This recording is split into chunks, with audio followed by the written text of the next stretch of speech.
'Twas the night after e-begging, when all through the house, not a patron was stirring, not even an anonymous. The bib badges was hung by the sub badge with care, in hopes that the pig roach would soon be there. How's it going, everybody? Almighty Tevin here, and we have a phenomenal event that I'm sure the kids are very excited to see. If you didn't already see it, I should check the views on this because it's probably not that good. But as Dave says, YouTube is an archive channel now. Let's see here. I know this is a great opening to a video. Welcome. King of Hay Vlogs. He uploaded this in multiple parts, by the way. Hello, everyone. Because YouTube is an archive now, but he still want to get as much money as he can get out of everything. 900 views, 300 views, 100 views. Yeah, that's pretty fucking bad. But this is DSP special Christmas Day in real life stream. And you may be wondering, Tevin, how are you watching the archive of this on Twitch? It's kind of weird. And I don't know, I guess it's some kind of fancy cached shit. Cached, however you say it. But if you open the archive of it right before he deleted it, you can sit there and watch the whole thing. At least based on my research, you can. See, because he deleted it, it's gone now. But I wanted to watch it this way so I could see the chat, because the chat is half of the fun to stuff like this. And YouTube comments are kind of dead even when you have them enabled. So, and I'm also recording this in 1080p. So that'll be really easy for you to read the chat. I should move the camera, but I'm a good YouTuber, so I'm not going to move it. Also, I'm feeling very festive. I got my hashtag on the bottom. Hashtag save the house. And as you see on the top left, on top right. Hashtag save the house. Hashtag pay the escort. If you don't know what the escort law is, I'm not going to tell you. Post a comment in the video saying, what's the escort law? Somebody will tell you. They probably have a link for you, and you can read through a lot of stuff. And go down that field trip that I can't call it a black hole. I don't know. I can't talk today. But let's get this hot show on the road. It's, okay, what, 3 hours? Yeah, 3 hours of DSP talking about his life. I'm not going to listen to the whole thing. The part that's like holiday history and tradition / Q&A segment, I'm not listening to that. Because it's him telling the same stories he's been telling for the last, 4 or 5 years. You know, it's holiday tradition. His childhood didn't change. So if you heard him talk about his childhood before, it didn't change. Except somehow he apparently got Metal Gear Solid as a kid and didn't like it. Which I don't believe, but whatever. Everything gets questioned when it comes to DSP. But let's get this amazing show on the road. Nice start. All right, ladies and gentlemen, hello. I just want to point out before we get into this, I love how he almost always looks like a bum. What is that? Seriously, what is that? That's the only thing I don't like about pausing on Twitch. It gray everything out. Hello and welcome. But look at that. Just look at that. He couldn't shave. You are the only video we're gonna see, and you don't shave. Good job. For taking time away. Let's get lit, son. Days. I know many of you are celebrating Christmas Day with your friends, your family, your loved ones. And to see you guys come out and celebrate Christmas with me is a really amazing thing. I want to say thank you very much for taking time out of your day to be here live on the stream with me and my ridiculous Christmas sweater that my girlfriend picked out for me.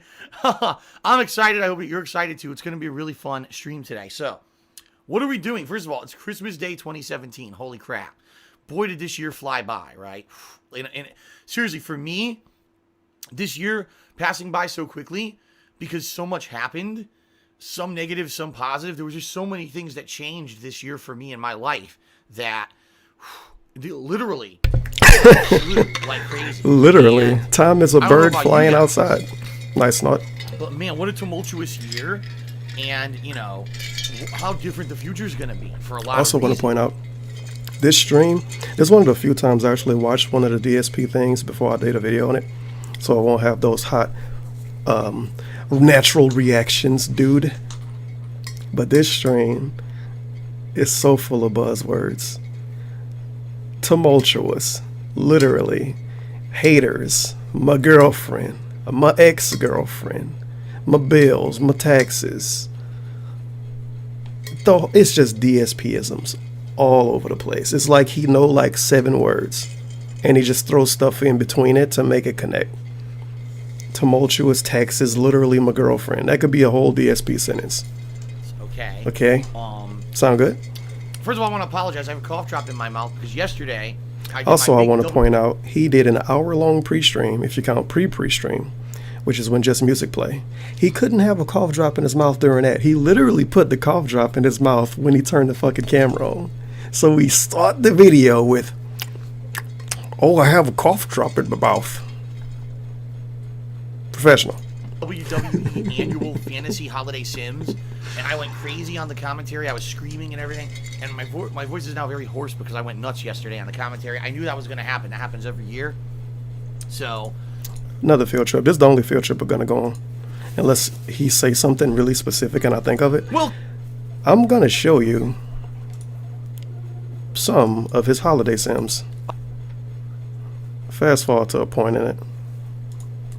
The ring. He goes right after the Joker. Oh my God.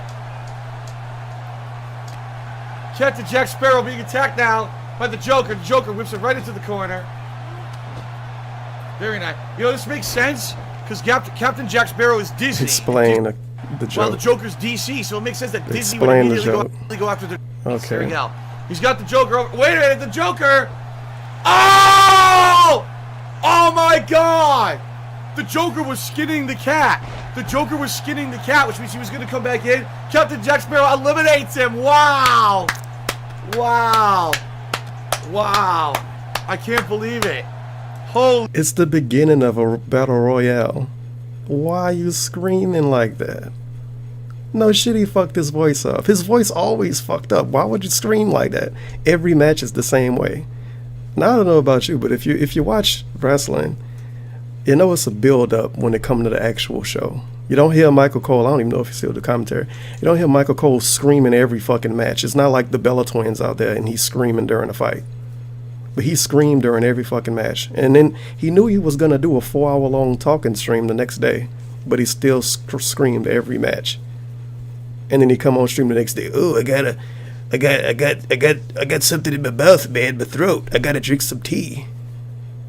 GG Dave. You know, got the lozenge going. The lozenge. And I will probably need more during the course of today's stream. Sound good? So apologies if, I'm drinking and or whatever. Also, FYI, this stream is going to have several segments. What I'm planning on doing is a first segment here where I could do kind of an intro. And I like the chat post. Time can't literally fly. Everything that happened in 2017 for me. All right. And then what I have plans for the future. Then I'm going to take a break. Then there's going to be a second segment where I'm going to be talking all about Christmas, the history of me and Christmas and my family and the kind of stuff that we would do during the holidays, Christmas traditions and the like. And what I want to do is kind of go more interactive during that segment and talk with people in the stream chat about respond to donations. What do they do for the holidays this year? What do they usually do? What are their traditions? And just have a little bit of a dialogue back and forth with those who are actually watching live. Holy snort. And then, dependent on time, because I don't know how long these segments are going to take or whatever. His body is so raggedy. Open kind of Q&A near the end of the stream where I answer everyone's questions in a special segment for the holidays.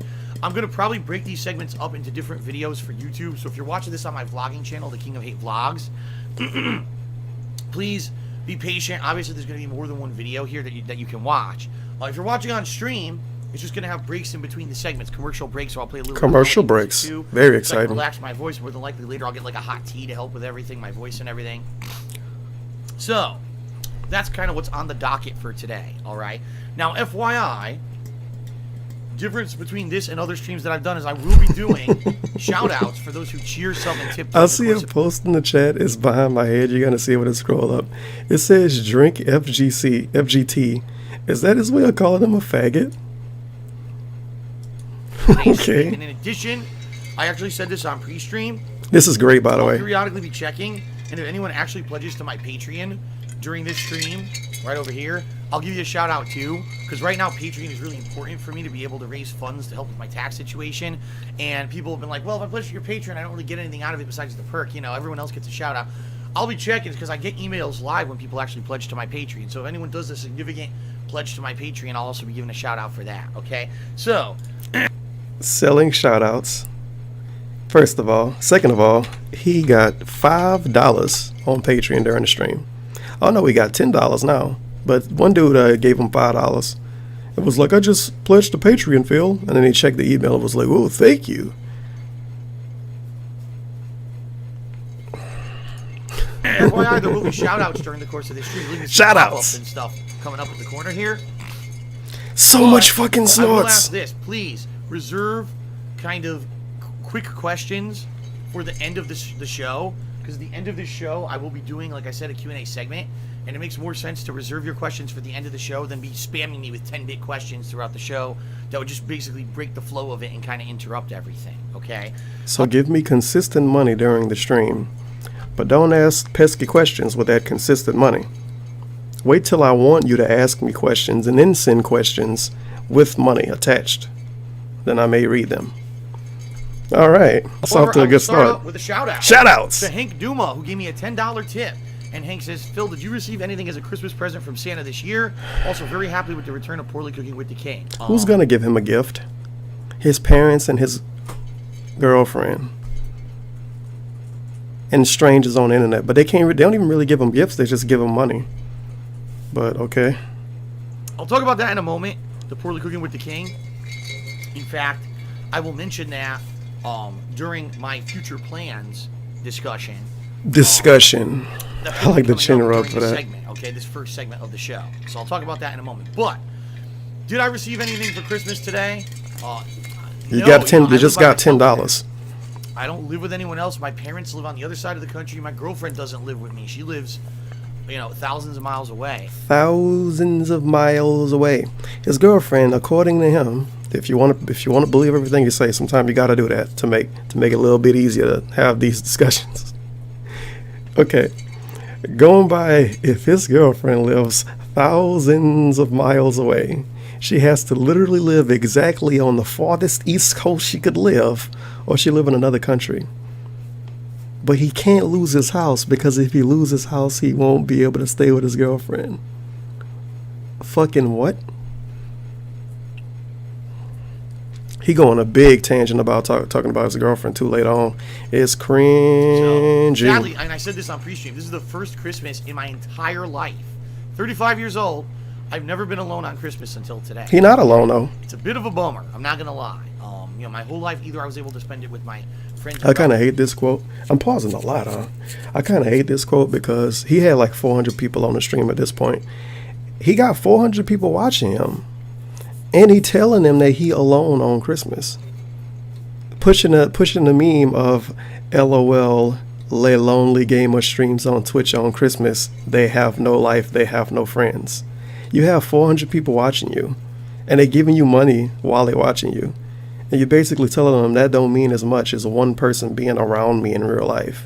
Because let's be honest, when Panda Lee was around, she kind of just existed. He talk about that a good bit in this video too. She kind of just existed. But those 400 people, and it was like 700 people towards the end, if you don't count the view bots, they don't count apparently. He's still alone. Fair enough. He needs somebody to cook for him. With my significant other, and now I'm at home by myself. And it kind of sucks. I like the three wide open mouths from Would You Like Some Balls? I woke up this morning to a beautiful white Christmas. We had snow overnight, beautiful. And the thing is, in Washington State, we don't often get snow where I live, and where I live also, when we usually get it, it's usually just like a dusting. We have like 3-4 inches of snow outside, which we almost never get. This is very out of the ordinary, and to get it on Christmas Day is like the perfect time. It looks gorgeous outside. And the other cool thing is, I'm not going anywhere. I'm not, I don't have to go out of my house or anything. Of course he doesn't have to leave his house. It's not like, oh God, now I gotta go shovel. It's nothing like that. It's cool to have time to clean up by itself, and it's beautiful out there. It really is. It really is. It's a very nice. Now this brings up a very specific point. He said he can't go back to Connecticut, because if he go back to Connecticut, the weather worse, because when it's snow in Connecticut, it's snow a fuck ton. He can't go back to Connecticut because it snow too much, and if he shovels snow, he gonna hurt his back. He's snowed in right now. Well, he was earlier today. But it doesn't matter because he doesn't have to leave the house. When he lived in Connecticut, he didn't have to leave the house. He loved to buy fucking fast food and to go to GameStop. And he don't go to GameStop anymore. And he allegedly don't buy fast food that much. Speaking of fast food, I'm not going to go on a field trip. Check his fucking vlog channel. He ain't do a DSP trials in like 3 weeks, which was making me think that was the lead up to him coming into this video talking about a health problem. Spoiler alert, he didn't talk about it.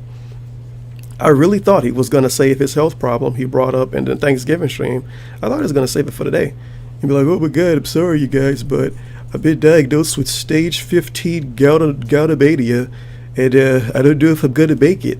And then somebody give him like 10 grand or something, like, oh, this money's going to help you stay alive, Phil. But he didn't do it. I'm shocked. I'm shocked he didn't meme us out with a health issue, which would have been pretty bad, but I mean, think about that. You watch a dude stream on Christmas and they tell you about their health issues. It's kind of bad. He tell us about his money problems, but it's still pretty bad. I don't know why you would voluntarily show up to that, but I guess I kind of am, huh? Whoops. Sound good? It's nice to wake up to that on Christmas Day, especially when I'm by myself and I'm like, oh man, kind of a bummer I'm here by myself today. And then boom, what the immediately fuck? Look at him checking his phone. A nice, beautiful, warm Christmas snow in the morning. So what a good stream. Nice. Check your phone the whole time. No Christmas presents for anything. My present is that I get to spend the day with you guys. But I thought you was alone. You woke up and was bummed because you were alone. You told them people that you were alone in the start of the stream, implying that they don't mean anything. And then you follow it up and you try to reverse it. Well, I'm glad I get to stream with you guys. Get the fuck out of here. You don't give a fuck about them. I get to be here on stream and do this kind of special, kind of just IRL style video / stream with you now and interact with you guys back and forth. And then I get to do gameplay later tonight as well. So it's fun to me because for me, you know, oh no, Phil's working on Christmas. Working. But now for me, does this feel like work? No, it really doesn't. You know, at one point it did, I'll be honest. I like this quote, by the way. I'd probably say around mid-2013, 2014 through maybe like 2016. It felt like, man, some days I'm just so tired I don't want to go to stream. I just want, it's work. Now I don't feel like that anymore. So for half of the amount of time he'd been doing YouTube for a job, it felt like work. And also, if you pay attention to the time span he left right there. I like this free promotion for these people at the bottom here. You can't really see them all the way, but you kind of can see part of the thumbnail. I kind of, you know what, theater mode. Yep, that's what I need to do. Glad I did it before some dude come in the comments saying, oh my God, why didn't you watch a theater mode? But, save the house. What I was about to say? Oh yeah, more than half of the time he'd been doing YouTube for a job felt like work to him. And if you pay attention to the dates he gave, 2013 to 2016, he started streaming on YouTube. No, he started streaming on Twitch and using direct capture in 2013. He left YouTube to go back to Twitch and made a fuck ton of money in 2016. So that's when it stopped feeling like work, when he started making more money doing it.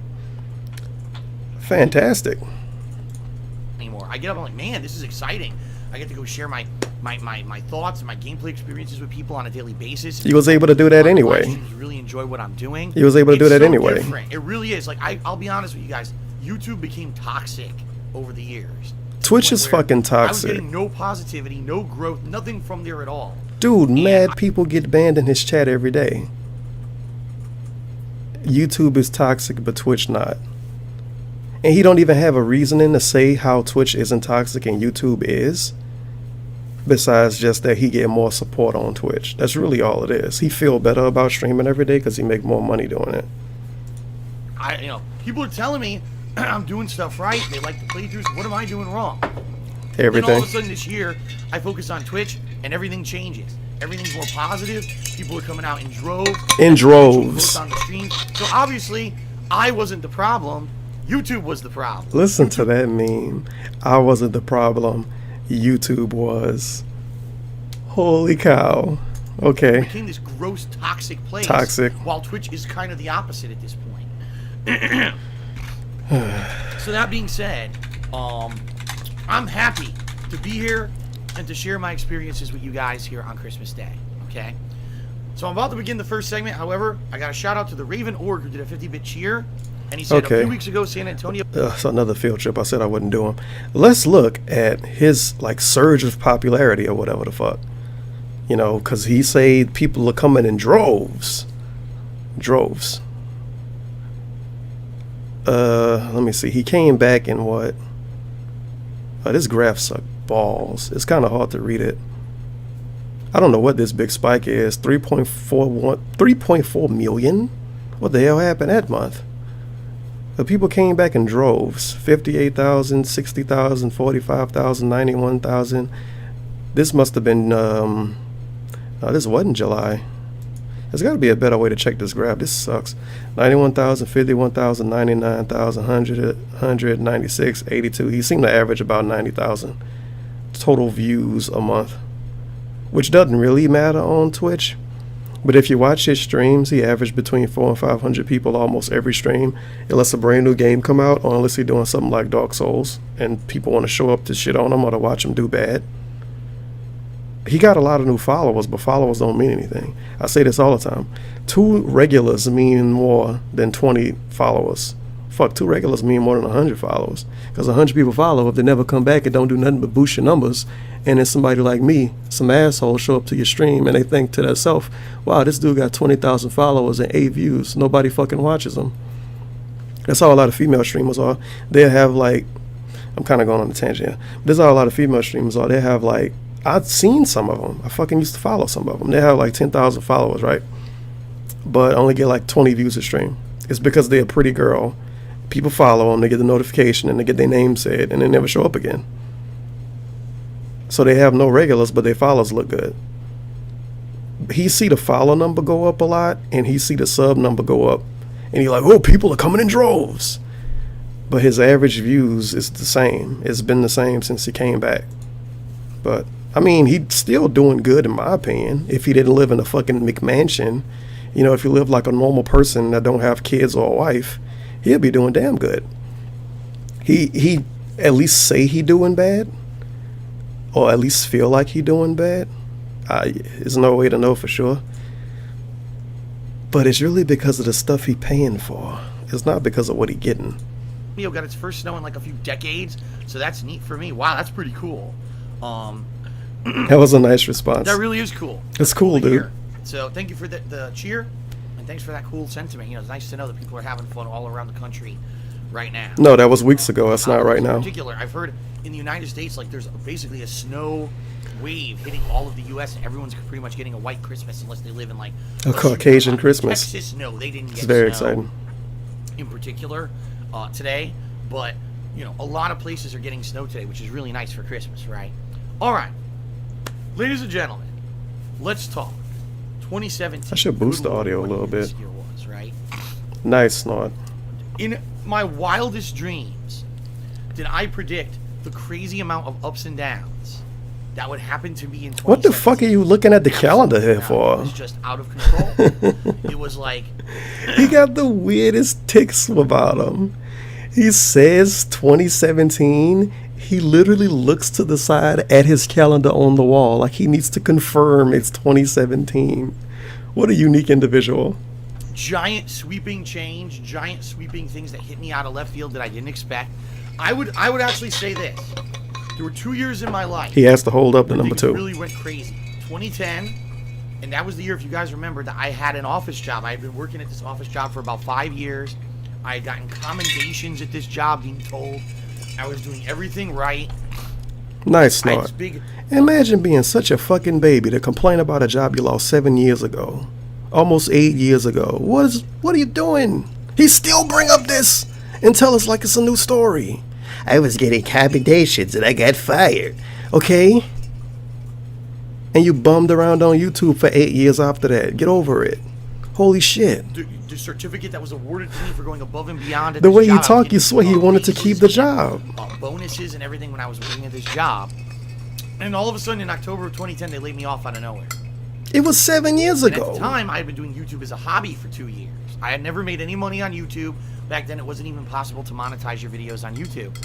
And Yes, it was. You couldn't That monetize blindsided gaming me. That was videos. an eye-opener. That's I'm like, incorrect kidding me? So information. even at a job where I'm being told I'm, doing outstanding, I'm being giving raises, I could just lose my job out of nowhere on a week, right? Holy shit. Yeah, that was pretty crazy. And then I would say probably the other crazy year was this year because of all the shit that happened, which I'm about to go through. I'm actually going to go through all of 2017 and just recap the stuff that happened in my life because what a year, what ups and downs, man. A year of ups and downs for sure. Oh my God. Thank you to Mies for $1 tip. $1, wow. From France. Keep up the great stream. I really love your pre-streams. Thank you, Mies. They love the for the pre-streams. tip. I appreciate it. Okay. So let's recap. Let's start. Let's actually. Holy shit! Is this real? This part is great, by the way. We got to go into some super specific, deep, some deep lore right here. You might want to tune this out for the next 10 minutes. Not even 10 minutes. 3-4 minutes. A while ago, there's one of his fucking pre-streams. Every pre-stream he uploads is an hour now. So I'm not fucking going to look for that information. But a while ago, he's changed his he changed Muxy to show notifications in the chat when people sent money, because it used to be they only get a notification in the chat if they sub or if they send bits. If you send money, you get on screen. If you send $1, you don't even get that. You got to just hope he reads it on because he want to. But he changed it to when if you send money, like if you send $1 or more through Muxy, through PayPal donations, tips or whatever the fuck, it would show up in the chat. Like, thanks for Cocksucker97 for tipping $2. Hey, Phil, love the videos. Been watching since 1927. Woo! It'll show something like that in the chat. He did that for a day or maybe a couple of days and then stopped doing it. I don't know why he stopped doing it. So if somebody send actual money and not bits and don't sub, and the notifications don't work, you see nothing. You have to 100% go by his word. It just so happens to be the day he doing his in real life stream and he gets $1,000 donation. We have no confirmation he got it. No notification on screen, no notification in the chat, no person that showed up in the chat saying that they did it. Because I think they said it was from Santa or something. Now, if you want to put your tinfoil hat on and look outside for some black helicopters, you could say, well, this was all just made up, and he say he got $1,000 donation when he literally didn't get anything, because we have no confirmation. And when he turned Muxy on, because it's way late in the stream, people was like, Phil, the notifications don't work. So he turned the notifications on, like he reset it in OBS. Now, you can redo notifications in Muxy, by the way. In Muxy Streamlabs, probably all of them. If somebody sent like $20 and you didn't see the notification or it didn't work, you could go back into your dashboard, click on it, and resend the notification. Of course, DSP isn't going to do that. And even if he did, you can make up donations too. At least in Streamlabs you can. I don't know as much about Muxy, but in Streamlabs you can literally add a donation. So you can make a fake donation and send it to yourself and make people think you got like $1,000 and you didn't. I suggest to not do that. You can't do it to other people. But he said he got $1,000 donation here. No on-screen notification, no chat notification, no indication that it really happened. We have to go by his word. We have to go by the word of the man sitting in front of us that looks like a homeless person, that lies about everything, even when he don't need to, and stretches the truth about everything, and give us revisionist history about everything. But he allegedly got $1,000 donation. And we just got to go by his word. I don't know why he would lie about that, but at the same time, I mean, I've seen people lie about dumber stuff on the internet. But that's what happened.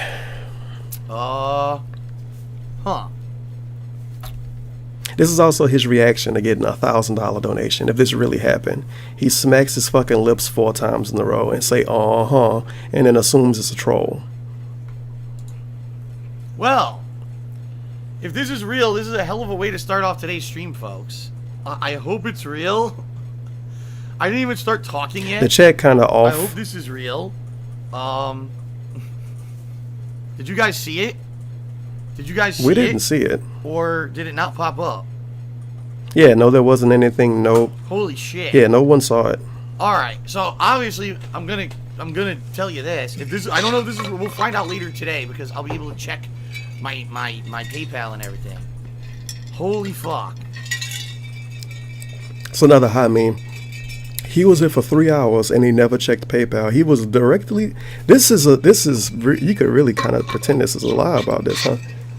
I don't know why he would lie about it though. I don't think he lied about it, but you could really call it out and say it's a lie. He told us in the beginning of the stream, he was checking his emails to see if people pledged on Patreon. So he couldn't take the same 5 seconds to check Patreon emails to check his PayPal email. I'm sorry, if somebody send you a $1,000 donation, you're going to check your PayPal immediately, first of all. Second of all, he tried to play off this gimmick of you can do fake donations. Like he was like, oh, I'm going to check the PayPal to see if it's there. You can't do fake donations. It doesn't exist. There's no way to send money. There's no way to get a notification that you sent money to somebody and you didn't get it. It don't work. The only thing you can do is send it and try to charge it back and hope they go in your favor, or hope that the person that you send it to don't care and they just let it roll over and you get it back. But you can't not have money and send a donation to somebody and they get a notification and everything and you didn't send money. It literally doesn't exist. And for some reason he was like, I gotta check PayPal to see if I got it. What? But he was checking his email a whole stream for Patreon. But he couldn't check his email to check PayPal. And people was asking during the stream, was the $1,000 tip real? Was it real? Was it real? Was it real? And I have a strong feeling if you come back and ask like a week from now, was it a troll or was it real? He's not gonna answer. I remember one dude, somebody sent him like $500 or $250 or something a few weeks ago before he got a new headphones. And they sent with the message, they said, use this to buy some fucking headphones. And then one of the other messages was something kind of mean. And he was like, oh, I think this is a troll. And somebody showed up a few days later asking, was it a troll? And he told them to not ask him about money. And that it's impolite to ask about money. Which obviously mean it was a troll. They charged back and they won. But he didn't want to say that. Because if you go back when the Mort thing happened, this dude named himself Mort, he sent $2 4 or 5 times a stream every day for weeks. And then he charged all of it back. A couple $100, he charged all of it back. And DSP ended up winning. And he talked about the Mort thing for days. The first day it happened, he was talking about it. And like 3 days later, he was like, oh, I won and Mort is off $250. He told us about that. But when he got like $400 or whatever combined from one dude, he didn't tell us about it. And he told us to not ask him about money, which in my opinion, it was fucking troll. And he lost the PayPal thing. And obviously a streamer don't want to tell you, hey, somebody send me money, especially somebody with a lot of trolls. Hey, somebody send me money and I got charged back and I lost. So I have a feeling if you ask him about this a few days from now, hey, was that $1,000 tip real? I have a feeling he won't tell you. And if he don't tell you, he got charged back or it's not real. And if he do tell you, it obviously was in his favor or was legit. But you never know. It's DSP. You never fucking know. Ladies and gentlemen, according to my Muxie, I just received a $1,000 tip from Santa Claus. Wow. If this is legitimate, thank you. Really? Look at this fucking cuck. Literally praying to someone because they gave him money. I also love the Anani Raccoon post. I know there's millionaires who watch DSP. Yes, it's millionaires sitting at home watching a dude beg for money all day, and all they can send him is $1,000. Okay. Really, thank you. Look at this dude. This is legitimate. I hope it is. I hope it's not some troll trying to commit fraud on PayPal with a credit card or whatever. But if that is legitimate, I mean... Look at holy this shit, dude. is that going to help? Because I'm about to explain in this segment what happened to me this year and everything and how much that's going to help if that's legitimate. Thank you so much, whoever that was. Obviously, it's just Santa Claus, so they chose to do anonymous tip. So I don't know if I'll be able to even tell who it was. But anyway, their message is, here's Santa's present for you to help with your tax predicament. Rooting for another 10 years of great entertainment. Wishing you and all of your fans and viewers a Merry Christmas and the best for the new year. Wow. Wow. Well... Again, I hope it's legit, and if it is, thank you very, very, very, very, very, very, very, very, very, very much. really.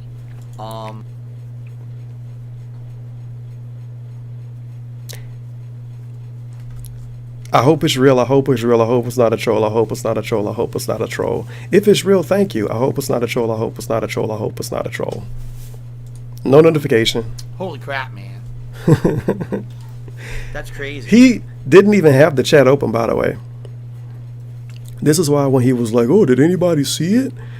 Nobody said no, they didn't see the notification with bits. People should have sent bits saying we didn't see the notification.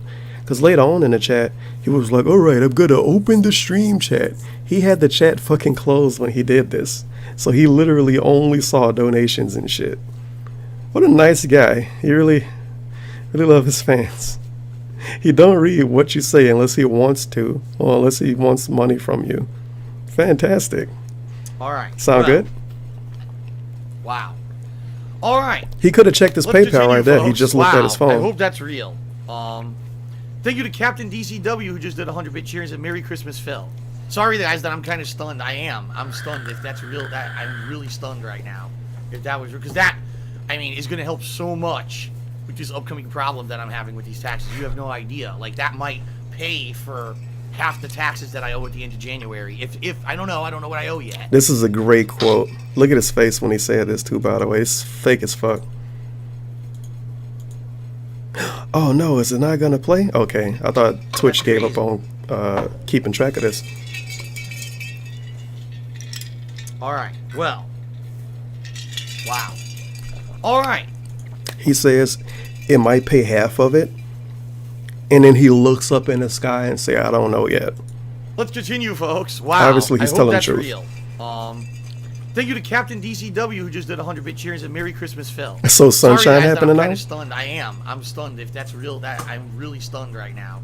If that was real, because that. If that was real. If that was real. If that was real. I hope it's real. That was real. You have no idea. Like that might pay for half the taxes that I owe at the end of January. If I don't know what I owe yet, but it may. He looks directly at the camera and says it might pay half of it, and then he looks up looking for Jesus to find a lie and say, I don't know what the amount is. I don't know yet.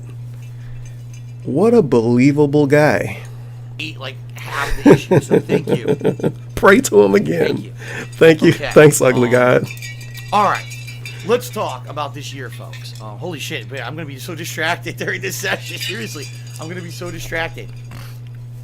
All right. This is a good post in the chat. It was a tip, not a Patreon pledge. You fuckboy. If you really gave DSP $1,000 at one time, why did you not send it through Patreon?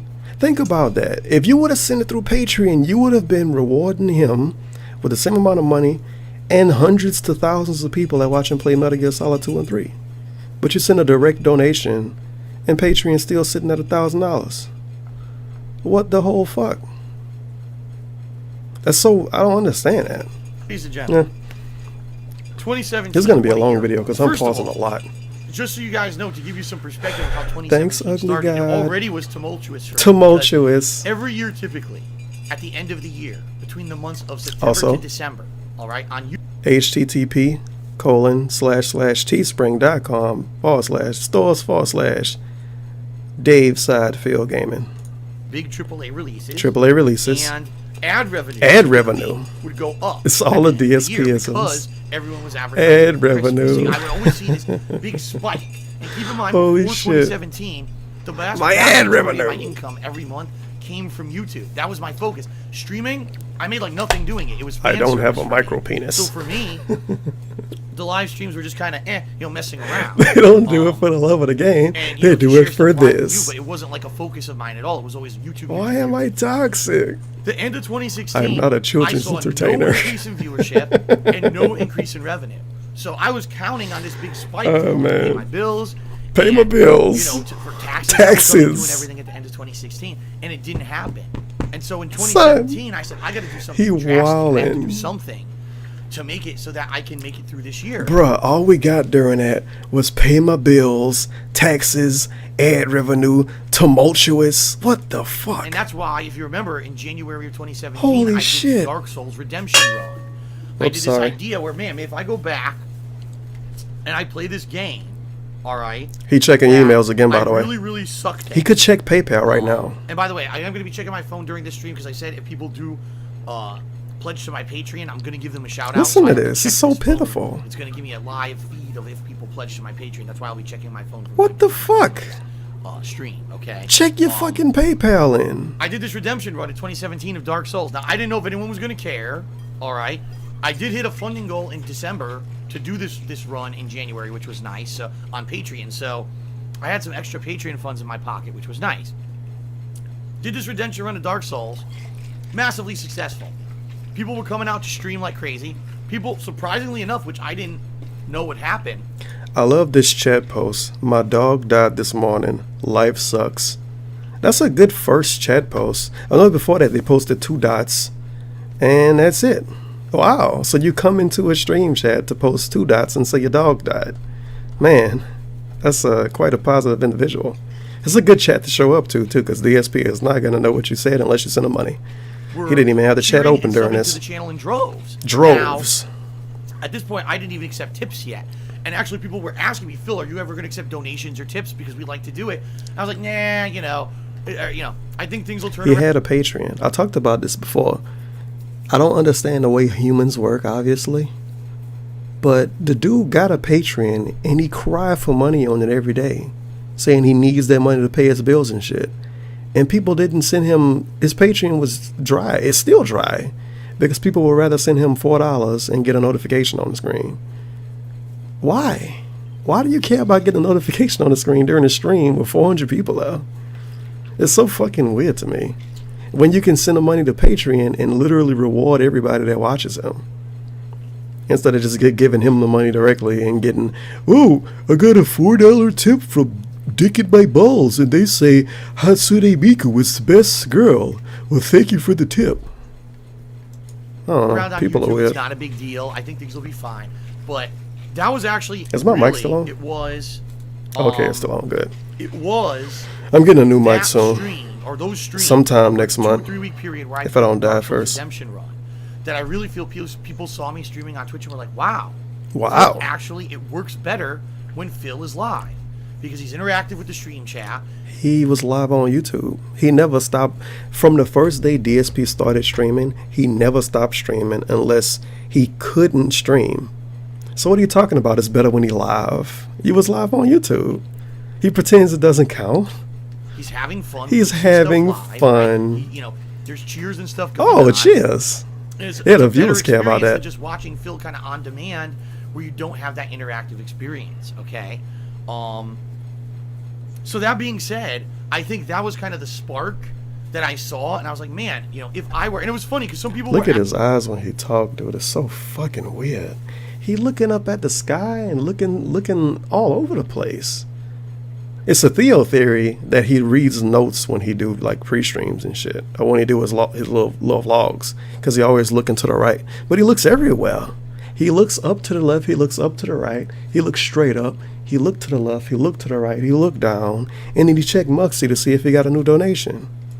Actually, what the hell? I wonder if Phil's just gonna. What kind of fucking condition he got? Because look how much better this event was. That was more of a stream-focused event than him just doing videos for YouTube. Take a sip. A slurp sip, too. And that your mic sensitivity is way too high. In my head, that maybe this year I would want to focus more on streaming than anything else. But at that point, the bubble hadn't burst yet, per se, on YouTube. So I was still in the mindset, I'm going to keep doing YouTube full-time, and that's really how I'm going to continue on, all right? So... Looking at Muxy. Then... February came. What and I'll the be honest, fuck? Folks, this is something I've never talked about. Here we go. All right. Behind the scenes, just so you guys know, my relationship with my ex-girlfriend was not good. All right. This is when it gets hot. Relationship, and I'm not going to get too private because it's a very private situation. Let's just say this way: over the years that we had been together, things had changed dramatically in our lives. Things had changed dramatically with the quality of life, relationships with our family. Put it that way. Honestly, a lot of the stuff that had happened to me that negatively affected my ex-girlfriend put a big strain on her. All right. In particular, the swatting incidents that happened in 2015, I know were a big game changer because we went. Somebody posted LEANNA in all different separate chat posts, just in case Leanna is a trigger word that gets you automatically time. There's another chat post that say, in my opinion, Twitch is easier than YouTube, but YouTubers don't have to worry about being swatted or chargebacks. Imagine being that ignorant. DSP got swatted and he was streaming on YouTube back then. And chargebacks, YouTubers have donation fucking links. Anything you can pay through, you can get charged back through. YouTube got Super Chat now. And they already had like built-in donate to this guy buttons. So I don't know what he fucking talking about. He obviously not too informed. From basically two people who were like, man. But to be honest, it's a person in DSP chat that isn't banned yet.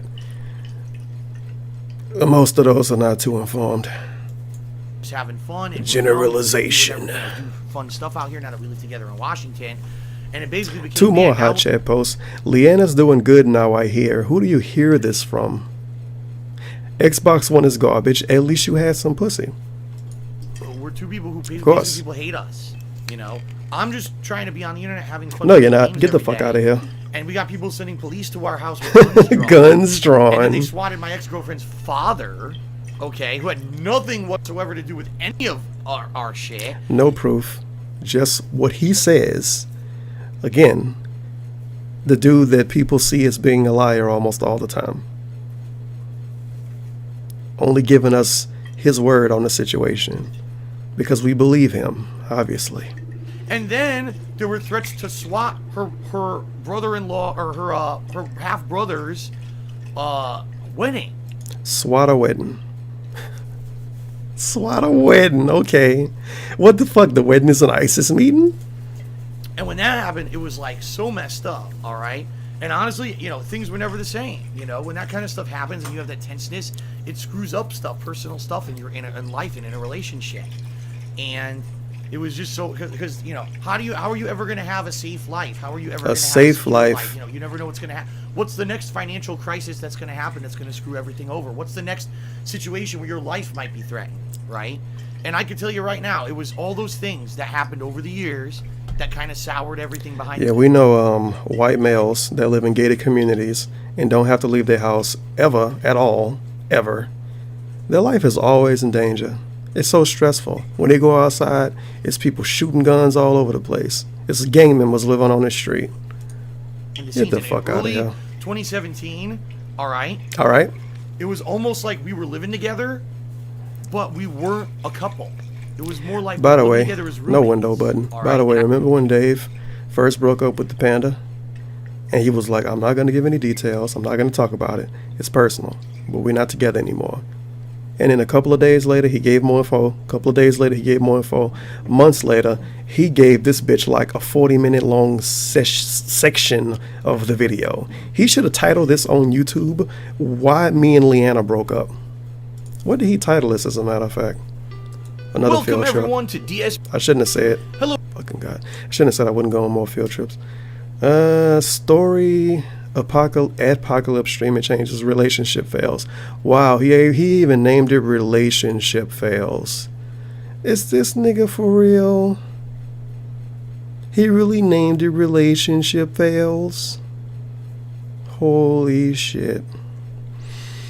Ooh. He literally cannot stop saying alright and okay. Why bring up your girlfriend? Apparently Washington State is garbage. It sounds like your ex-girlfriend cheated on you. More begging. The story needs more tagging sauce. Call. Area law says play at 2 times speed.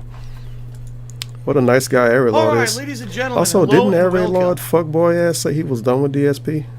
And he wasn't going to talk about him or do videos with him? How does it play at 2 times speed? Autism? IRL, as they say on Twitch. Special. Yeah, that's bad. Do 1.5. Watch these videos at 1.5 speed. I talk slow. Sounds really fucked up. But that's really what, you know, we were in a relationship for 5 years. We moved out here, and at first it was great.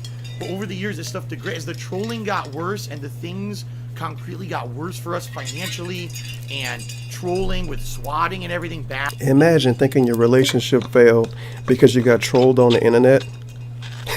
Wait, that's Kiwi fags after all. I see a chat post. I don't see the other posts they posted before that.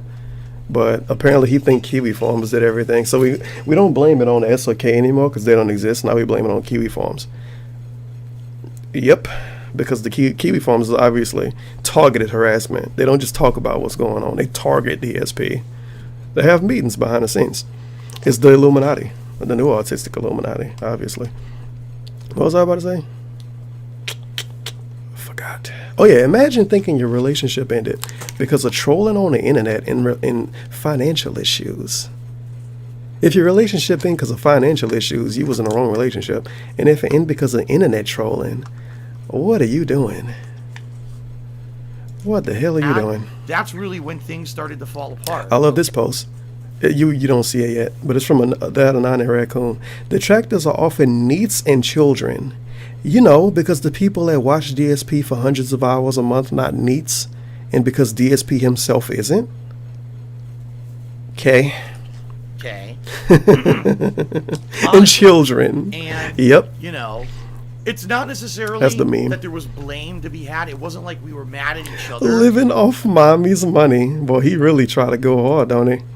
For the things that happened. Oh, and we got Vidal. All of the detractors are cancer. If you don't like the dude, go find something you do like. Don't obsess over someone you don't like.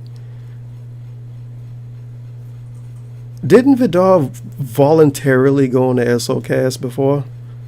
Didn't he have multiple conversations with fucking King of Pole during his streams? Isn't he scheduled? He's scheduled to be on Text Stream coming up soon for an interview thing. And I had a conversation with him before. But they're all cancer. All of them are cancer. And if you don't like them, you should go find something you do like. Don't obsess over someone you don't like. It sounded to me like you got two different stories about how you feel, Vidal. You might want to be honest with people. Kind of like a what the fuck do you do? Sound good? How are we going to have a normal life when we have these crazy things that happen in our lives, and every day we wake up we might have another life-altering stressful event that could fuck with us completely, whether it's YouTube, something going on with YouTube and now I can't pay my bills, or whether it's getting DDoS attacked so I can't stream today, whether the cops are showing up, whether we're getting trolled in another way. You know what I mean? When every day is something incredibly nasty and stressful, it screws with you mentally, physically, emotionally. It does. Even though I might not relate that to you guys on a daily basis, it takes its toll. And literally over years, what happened is our relationship kind of just fell apart to the point where it wasn't like we were significant others anymore. Like I said, it was more like, yeah, we're here, we share a house. These chat posts, this video is going to be an hour longer because of the chat.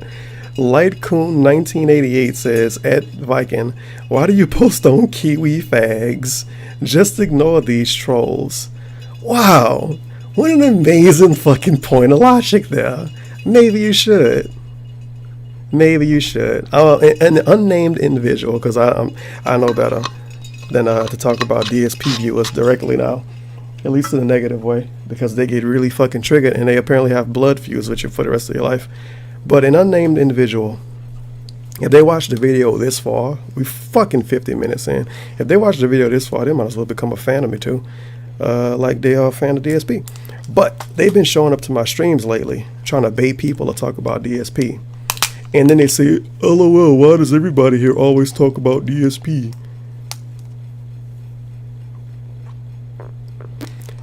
Like, I don't understand what that accomplishes. Do we have any success stories of DSP fans going out of their way to talk to DSP detractors? No.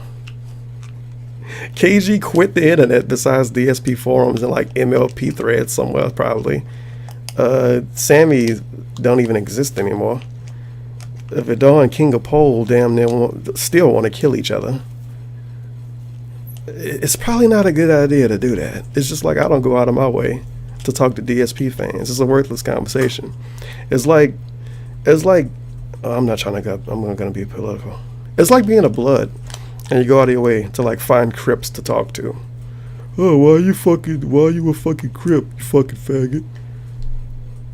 Well, that's kind of different because liking DSP doesn't make you a part of a gang. It'd be kind of cool if it did. You get my point. At least But we one weren't person getting get my point. along It's worth it. It's to worth the it to point me. where it was like an intimate relationship anymore. It wasn't intimate. So The trolls killed his behind the relationship. scenes What a of fucking all this faggot. stuff going on, Holy there was shit. always this other thing going on emotionally between me and my ex-girlfriend that was kind of falling apart, and it just made it work. It would be one thing if, oh God, I got false copyright strikes today, and this happened to that. But then if you have someone who you can go fall into their arms at the end of the day and just feel good and feel supported, and you know it's better. We didn't even have that. That fell apart, and it's like when everything's falling apart. You have hundreds to thousands of fans. I know maybe people on the internet might not seem as good as people in real life to lean on, as he likes to say. But every time he complain about something, he make like $1,000. And he sees these people as nothing. Just like in the starter stream when he said he was lonely. He sees these people as nothing. When bad stuff happen in his life, he needs a physical person in real life to cook for him and to clean up and to suck his dick at the end of the day. And if he don't have that, that ain't good enough. If he don't have that, he alone and he depressed and he drinking all night and he's sad. Him streaming every day, poorly playing games, barely doing commentary, and not even talking to you unless you give him money, and still making hundreds of dollars a day at some point. That's not good enough. It's still not good enough. He needs a person that in real life, plus all of that free money on the internet. Fantastic. Something's going to sound good. Some point, all right. So all that's going on behind the scenes of early 2017. All of a sudden in February of 2017, all right, my ad revenue on YouTube, no exaggeration, My ad revenue goes down by 50%. So already I thought, oh, I was supposed to be making more at the end of 2016, and it didn't happen. And then all of a sudden in February, I make half as much money as usual. Now, it would have been one thing if I had diversified and I was making money on Twitch. I wasn't, okay? It was all YouTube revenue was paying my bills. And Patreon and fucking Teespring. What am I supposed to do? And I was in panic mode because I was like, this is it. I basically can pay my bills for 1 month. And if I don't make more money somehow in the next month, I can't even pay my bills anymore. And this is when I went to Machinima. All right. And I went to Machinima, who was my partner at the time. Remember, I've been partnered with Machinima on YouTube for the longest, since 2011. And I said, what is going on? You know, this is ridiculous. You guys didn't give me any warning. There was no warning. Did I do something wrong? Is this a glitch on YouTube? What is going on that all of a sudden I'm making 50% less than I used to? I can't keep my house to pay my bills if this continues, all right? So Machinima tries to look into it, and sadly, this is what I learned over the years, folks, and this is the sad truth. Machinima at one point was one of the big wigs on YouTube. They were a company that had a lot of clout. They had a lot of power and positioning on YouTube because they were one of the biggest partnership networks. If you wanted to be a successful gamer on YouTube, Machinima was one of those networks you wanted to be a part of. Over the years, Machinima declined and declined and declined. Every year, there was more negative press. There was more controversy. But over those same years, he still stayed with Machinima. You know why? Because greed is massively strong. Screwed something up legally.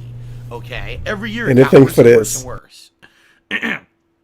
And finally, you know, the bubble kind of burst in 2016 when behind the scenes Machinima laid off tons of their staff and didn't tell anyone. I had a person who was the head of the partnership program at Twitch, at Machinima, who I'd been working with personally in 20. So he gonna complain a little bit here, but long story short, you're still gonna hit a story. You talk about Machinima laying people off and them not telling anybody, like it's a gaming company, like they're supposed to make it public. Hey, we fired a bunch of people. It's fucking Machinima. Half of the company interns. People leave all the time. People leave and get laid off all the fucking time. It's mad videos on YouTube of people that worked at Machinima like, I left Machinima. I don't fucking work there anymore. Hutch got a video like that. And you're like, oh, they didn't make it public. Okay. 2015 and a little bit in 2016. It's cool though, because nothing is his fault. Copyright strikes, things like that. They laid the guy off and didn't even tell me. So I had no contact at Machinima. I didn't even know this. They didn't even bother to tell me. Okay. So they laid off like half of the people who dealt with their partners. It was terrible. But they didn't tell anyone because they didn't want negative press. Okay. So here it is. February 2017. All of a sudden, my ad revenue on YouTube halves. I don't know if I'm going to be able to pay my bills anymore. I contact Machinima, and Machinima is literally, I'm not even exaggerating, literally treating me like dirt. Like, whatever. Literally treated them like dirt. Stop bothering us. That's kind of the response I got from them. That was kind of like, we understand this is important to you, but just stop bothering us. We'll get to you back to you when we feel like it. And I'm like, what? This is my livelihood. I could lose my house. I could lose everything. I could go into financial ruin because all of a sudden my YouTube revenue just dropped by 50%. And Machinima was kind of like, meh, who cares? And like, that's not the attitude to have when you have people who, especially I love this post from Viking. How about you get banned? When people get banned, by the way, when you watch the chat and the replay, when people get banned, you don't see them in the chat. Like, it don't even show message deleted. They're literally not there anymore. So everybody you see here in this chat posting stuff on the right side, they didn't get banned. I guess it's like a safe space type thing. Fair enough. I don't care. How many people really watch archives and look at the chat anyway? Just fucking cunts like me. I've worked with them for over 6 years, right? Right. Being a dedicated partner for them, sticking up for them when people told me year after year after year to leave them. He stuck up for money. They weren't reliable and because of the things happening behind the scenes that they were doing that were underhanded and bad. And I ignored all that. Because you was making more money. And said, no, I'm going to be loyal to them and I'm going to stick with them. And I stuck up for them for 6 Because you was years. making more money. And then all of a sudden, I get to get treated like dirt. Oh, well, so what if your revenue halved? We'll figure it out. When they didn't say that. All right. And after 2 weeks of waiting for answers and getting... If you got hours of your time, go back on some field trips, go to his vlogging channel, and watch some of his original begging videos, like from the beginning of 2017, when he was talking about ad revenue and talking about Machinima sticking up for him. He literally said that Machinima stuck up for him. He said that Machinima stuck up for him. And now we get revisionist history at the end of the year. Machinima didn't stick up for him. Machinima replied to him and treated him like dirt and said, well, whatever, we'll figure it out when we can. This is literally, as he likes to say literally, this is literally the exact opposite of the original story he told us. One thing can only be true, Dave. You can't fucking do that. You can't have videos on the internet where you're saying a thing and you make another video half a year later saying a different thing. Because some faggot like me is going to say, oh, remember the time a year ago when he said that? That was different. He lying now or he lied then. That's exactly what I'm doing. And he called people like me, like he say like these are slander videos. He called these slander videos. Because it's not a lot of people doing talk about DSP videos, to be honest. It's kind of like, it's not the hot thing anymore, and the SOK ain't around, so it ain't really much going on.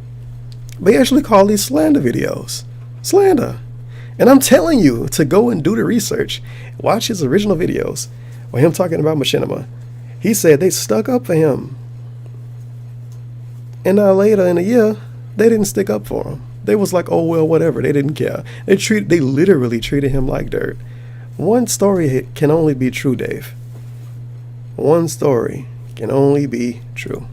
Literally no answers whatsoever. I told him, I said, this is how you're going to behave. I don't know if I want to be, with you guys anymore. And then they fired him. Because I have to be with a partner network that at least is going to try to get me answers and not just be like, meh. In reality, what I really think happened here is Machinima had no clout anymore. They had no ability to go to YouTube and get any answers because YouTube just... He told us before that Machinima gets funded by YouTube sometimes. So like they don't go out of business. Also, Machinima still makes millions a year. I doubt billions. That's fucking silly.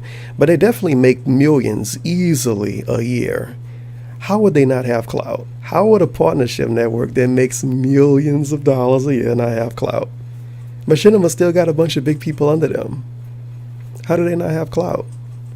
But Curse has clout, right? Because that's who he with now. If he was with Lavaria, he'd be like, Lavaria's a great company. Whoever he getting money from, he sucked their dick hardcore. Which is why he's so nice to his mods, because all his mods give him money, except for like one. And it's why he's so nice to people that send him money and he fucking pray to him every fucking day. But when they stop giving him money, or when they stop being nice to him, he hate them, and they detractors, and they pieces of shit. Machinima, he hates Machinima now. He shits on him every time he get the chance. Panda Lee, he shit on her now, every time he get the chance. But before him and Machinima broke up, he loved him. They was defending him. They was sticking up for him. It was great. Before him and Panda Lee broke up. Oh, that's my girlfriend. We were engaged now. I love her. Broke up. Oh, she left a bunch of shit in my house. She left in a huff. Same thing with Rambo and everybody else. Like, imagine being that fucking toxic. To love somebody. Oh, great, a Steam notification. That's going to be blinking forever. Or I can check it and oh, it's a fucking message. Thanks, Paigey. I'm not going to check that right now. God damn it. And they watch these videos, so they're going to be like, oh, you checked my message during the video. What the hell is this? No.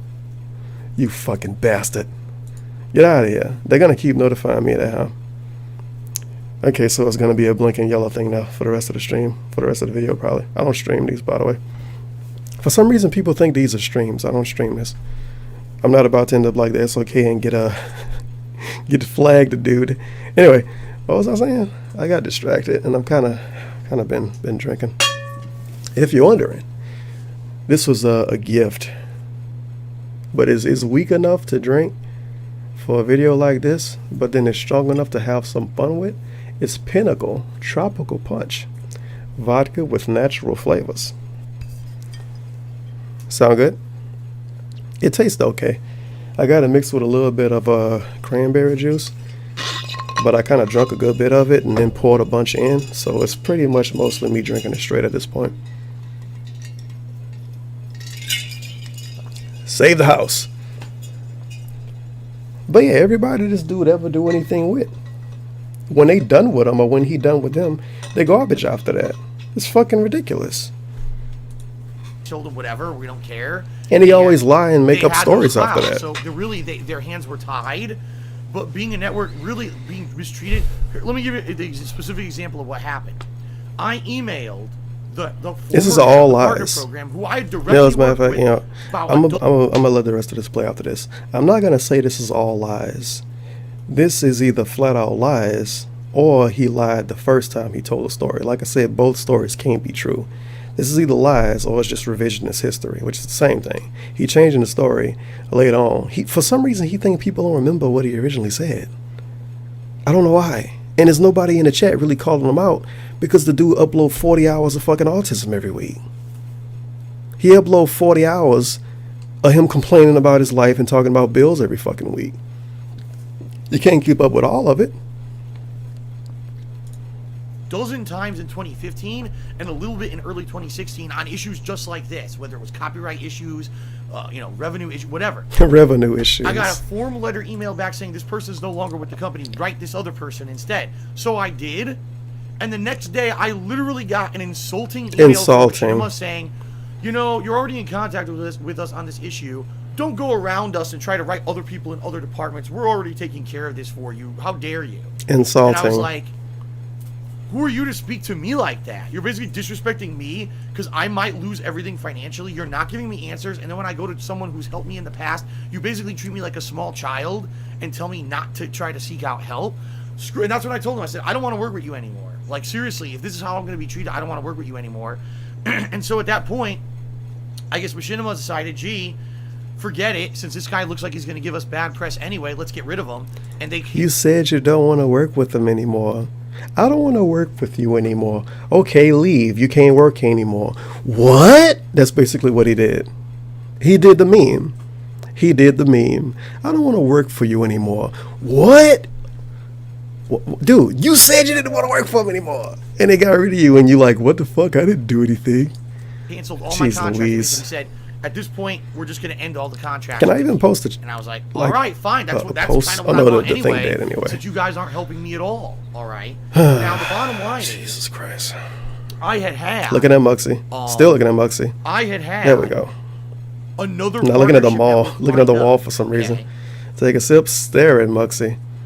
All right, now hold on. Shout out. This is perfect because Nick actually tipped me $1 and he said the following. He says, Phil, in my opinion, leaving Machinima was... This brings up my point earlier. Remember when I say he didn't have the chat open? He say literally in the stream later. He say, time to open stream chat. He literally didn't have chat open during this. He only responded to this dude because he sent him $1. Imagine needing to send somebody $1 for them to fucking read what you said. He not popular. His chat is not that live. You could read his chat easily. It's not like this is fucking Lyric or something, and his chat is like 70,000 Pepe faces over and over. So if you want to talk to him, you have to send money. You don't have to send DSP money for him to fucking respond to you, but he forces you to send money to respond to him. It's ridiculous. It was a bad choice. You were getting a managed partnership, and the falling out was over something stupid. No, it wasn't. No, it wasn't. The falling out was not over something stupid. It wasn't over something stupid. It was over something petty. It being disrespected by a company that's supposed to be the company that sticks up for you. A partnership company is basically supposed to be like your agent. They're supposed to stick up for you. They pay you. You don't pay them. For you. They're supposed to get you the best ad revenue. And being disrespected by my company, basically being talked to like a child and being told we don't care about your concerns. They don't care. They don't care. Enough is enough. I knew fucking going forward was Christ. going to be a toxic relationship with them, and that's why I knew I had to get out of there. All right. Now here's the thing. I had another company who I'd been talking with behind the scenes for 2 years. 2 years. All right. 2 years. 2 years. And this company wanted to get me on board with a managed partnership.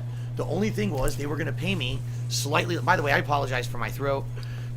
As I told you guys. Yesterday I did the WWE stream. I went a little bit overboard, so my throat's How much cum you got stuck back there? Today. I'll probably get another lozenge in a moment, and I'm going to make myself a hot tea. Anyway, I had another company lined up. For 2 years, they wanted to recruit me, all right? And they had a managed partnership lined up for me, which means I would not have to worry about content ID. I'd be able to monetize my Nintendo videos. The only thing was they were going to pay me less than what Machinima was paying me ad revenue cut-wise. So I knew if I ever had a falling out with Machinima, okay, that I would be able to fall back on this. All right. So the day that this all happened with Machinima, I sent a private message to the person who was my contact at this company on Twitter. But I also knew this guy didn't read his PMs a lot, so I just sent him a general message. I tweeted him. I said, "Hey man, please hit me back. I got something I'd like to talk about." That was a great idea. The trolls, those dumb fucks who had swatted me, DDoS attacked me, false copyright strikes, who had done everything to make my life a living hell over the years, saw me tweet this fucking guy, and somehow figured out that this guy was probably the agent at the network that I was going to probably go to. And they literally, I'm not exaggerating, within a course of 2 days, spammed the fuck out of this partnerships company's social media accounts so bad, weaponized autism, that they had an internal meeting with the higher ups of the company. I like it, this dude in the chat blame it on whether or Fred. not they would still be able to partner me. And everyone at the company wanted me to be there and partner with them. But because they were an up and coming company, they're not a huge they're not like Curse. You know what I mean? They're not a big company that is immune to all that stupid shit. They were afraid. I like how dumb DSP is to think if a company's big, they don't have to worry about negative press on social media. Do you ever check Twitter, Dave? People literally revoke ad campaigns because one person said it was racist and it got like 70,000 retweets. Fucking huge companies like Maybelline and shit. So he think a company like Curse don't care about trolls and bad press because they big. Okay, sure. Fair enough. That because of this trolling happened, fucking multi-billion-dollar a month companies partnership with them change shit because of people got mad at them. Ongoing attacks and stuff against them. But okay. They were literally afraid. That they wouldn't be able to. They literally spammed them. They were literally afraid. Literally trolls. Literally. It is what it is. Adpocalypse. My ad revenue. Thanks for the tip. Thanks for the cheer. He got like 40 words he say 40,000 fucking times a day. Like they'd get negative association. That DarkSydePhil's with this smaller company. This company is just known as a toxic company. And so they actually rescinded their offer to partner me, which had been a 2-year standing offer to partner me under a managed partnership. They rescinded the offer because they didn't. It was too much of a liability for them being a smaller company. The one Australian girl in the SOK was cool. It's almost like they think that because it's a girl. Okay. You mean like the fucking old ass? I mean, all this stuff going on. Directors, all these people who've just been so out to hurt me in my life, who I've never met, who I knew nothing about. It's a fucked up situation. All right, it just is a really fucked up situation. So now I'm in a situation where not only am I out of my partnership with Machinima, I now can't even get the partnership with the company who I had lined up to be the next company that I wanted to work with because of the nastiness and shit that had been happening to me. Checking his phone. Checking his phone. It was a really fucked up situation. There you go. So now I'm faced with a situation where I need to try to find another partnership. Jesus. And I'll be real with you guys. I seeked out with about 4 different companies and they all turned me down. I love the meme of stating I'm gonna be real. I thought she was already being real. And they all said it's because when we search for you on YouTube, we see negative shit. We see DSP is a pedophile, DSP is a thief, DSP is a greedy fuck, DSP is this and that. All the negative shit that people had made about me over the years. Since that's the only thing you could find on YouTube when you search for me. No one wanted to. Fun fact: when you apply for Twitch partnership, and they send you the response if you get denied, they actually give you a link to your own Google search. It's really fucking weird. But like if your name is, I don't know, Dave Does Memes, they'll send you a Google search result of Dave Does Memes. It's really weird. So when they originally accepted DSP for his partnership, they Googled his name. Now this was in like 2013, but still, he also bring that up later in this video. I'm gonna talk about that when we get to it though. But it's so much shit he's saying that's just flat out factually incorrect. It's not even me trying to call him a liar. It's you have the wrong information and you spreading the wrong information to fucking dumb people that don't know anything. Partner me. All right. Okay. No. Sound good? And it's a fucked up situation because what did I ever do wrong? None of it. All of it's slander. He never did anything wrong. Slander. It's not true. Most of the stuff that's been said negative about me is based on a snippet of truth. It's literal. Listen to this meme. It's literal slander. None of it's true. Immediately after, it's based on a snippet of truth. He just said people call him a pedophile. That's based on a snippet of truth? Pay attention to what the fuck you're saying. If it's a snippet of truth of you being a pedophile, you already fucked up. I know he don't think about what he's saying when he's saying it, which is amazing. Because I can do videos drunk and think about what I'm saying when I say it. Even when I'm streaming and I like blow up on somebody and get mad, a lot of times I kind of do it on purpose. And then I could kind of be like, "Whoa, I was fucking drunk, bro." Some behind the scenes right now. But do you not think about what you're saying? You just said people call you a pedophile, which is slander if it's not true, or libel if it's the internet talk or whatever the fuck. And then you say it's a snippet of truth. It's a snippet of truth about you being a pedophile? Well, I think you need to get investigated then. That's blown out of proportion with a bunch of lies. Because that's the snippet of truth. Snippet of truth. People believe it, and because YouTube is based off of,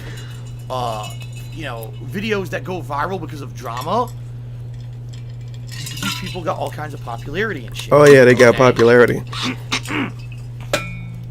So, seriously, it's just looking at Muxy. It's ridiculous. Looking at Muxy. Checking OBS. There you go. Partnership on YouTube because of this. And I'm like, man, I have limited time because I knew the contracts with Machinima were ending. One was ending in March and one was ending in April for my 2 partner channels. And also think about this.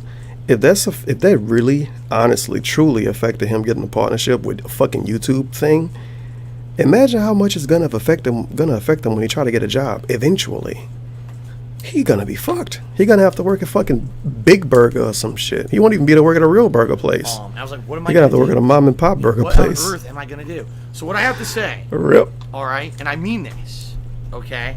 Thank God for the extra money. Because in the year of 2016, you pray guys to the money. Me. And I don't mean in the butt. I mean, you guys pounded me with advice, good advice in 2016. You guys said, Phil, you may not realize this, but things are different over on Twitch right now. Things are much more positive. All the negative things, the reasons why you left Twitch, are changing. It would make sense for you to return to Twitch now because their streaming bitrate is being increased. It's going up. Their policies in regards to a lot this of is all wrong, by the way. To like are now going away or changing. It really is becoming a lot more gamer-oriented place, and I think you're going to enjoy going back there. Plus, okay, first of all, bitch, all of this is wrong. When he first went back to Twitch, when he first went back to Twitch, I still remember him talking about it. He said his OBS crashed and everything reset. So he was going to try streaming on Twitch because his settings wasn't the same anyway, and he had to redo his settings. I know that's the most dumb fucking reason to go back to a different website ever concocted, but that's what he said. Within a week, he was like, oh, people said Twitch was more profitable, so I went back to Twitch. And that's his story now. That's probably what really happened. Somebody probably actually said you can make more money on Twitch, and then he went back to Twitch. But he flat out lied about why he went back to Twitch. Okay, whatever. Second of all, people told him Twitch was more gamer oriented. No, the fuck it's not. He's literally doing an in real life stream right now. How the fuck is this more gamer oriented? Twitch is going away from being more gamer oriented. Twitch is going backwards to how it was with Justin TV. It's anime streams on Twitch. It's fucking exercise streams on Twitch. It's mukbang streams on Twitch. It's people sitting on the couch talking about their bills on Twitch. It's stuff like this could be a Twitch stream. I could actually do this on Twitch, and this would be a fair stream, I guess. But if I would have did a stream like this 2 years ago, I would have been risking getting suspended. How is Twitch more gamer oriented? This is all factually incorrect. All of it. Twitch is growing virally in popularity. Twitch grew virally in popularity years ago. When he left. While YouTube streaming is going nowhere. So I returned to Twitch streaming in November of 2016. And I already had a good standing relationship with Twitch. This is great. This is all fucking fake. Curse, all of this is fake. Now is owned by Twitch, who is owned by Amazon. So it's all one company. So when I applied for my partnership with Twitch, all right, look at that Muxie. They reviewed all my information and saw, oh, this is DarkSydePhil. This is the same guy who already streamed with us for years, went away and came back, and now he's doing good on streams. This guy's reliable. Let's do it. And they partnered. This is all wrong. When he left Twitch, he continued to shit on Twitch for about 2 years in a row. When the bid system started, he posted a tweet shitting on the bid system, calling it like a microtransaction or something. And I'm going to tell you something about Twitch. See, this is, again, DSP spreading misinformation of fucking uninformed people. Twitch, when they partner you, you never lose partner. Ever. You're going to lose your account before you lose partner. He deactivated his account. He wasn't banned or suspended or whatever people like to say. He deactivated his account for the 2 years he wasn't on Twitch. You come back to Twitch, you do have to reapply for partnership, but they're going to give it to you if you already had it. When you apply for partnership, it's somewhere in the real fine wording, unless they changed it. You never lose partnership. It's people that's partnered on Twitch that average 4 or 5 viewers a stream, because they used to be popular and they fell off because they was playing some popular game and they stopped playing it. When Twitch give you partnership, they don't take it away. That's why it's so hard to get partnership. So Twitch didn't look at his fucking application and say, wow, DarkSydePhil's a great guy. Let's add him with that partnership, bro. That didn't happen.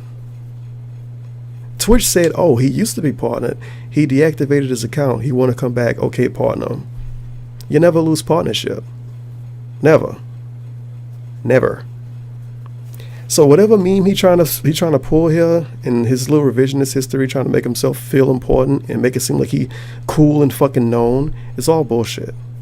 It's all bullshit. And because of that, at least now I was making less money, but at least I was able to still make money on YouTube and basically kind of saved my butt temporarily because I knew I was going to be able to be partnered with Curse moving forward. Take a sip. So, all right. It basically saved my butt. Your advice to go back to Twitch spearheaded this kind People of... asked him to go back to Twitch since he left Twitch, by the way.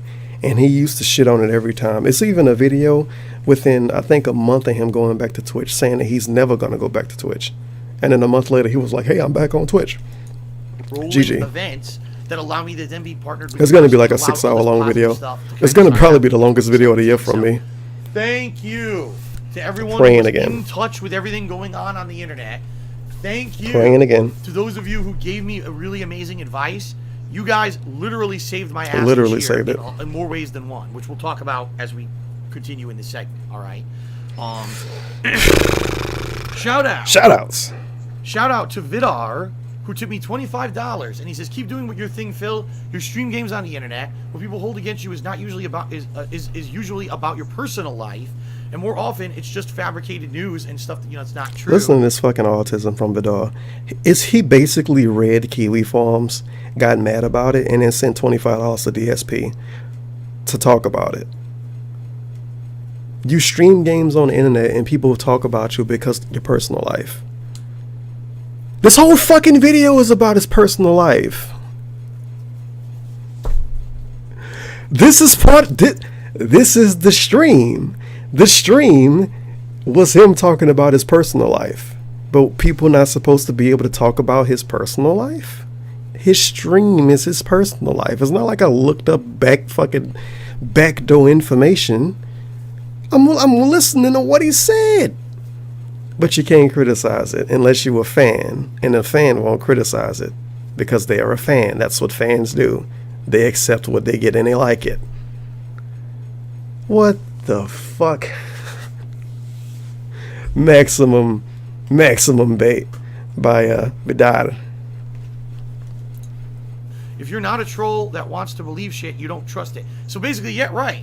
If you're not a negative person seeking out to be negative and to be nasty towards someone, you wouldn't trust the misinformation about me all over the internet. No shit. If you go into a video not liking DSP, of course you're not gonna find something to not like. What? The truth of the matter is, a lot of the stuff that's been negative said about me on the internet over the years, if you do, no lie, 5 minutes of research, you can actually find out. Phil stole money from his patrons because he never made Project 7. That's 100% a lie. If you do 5 minutes of research, you'll get the truth and see how completely different. How are you going to get the truth within 5 minutes?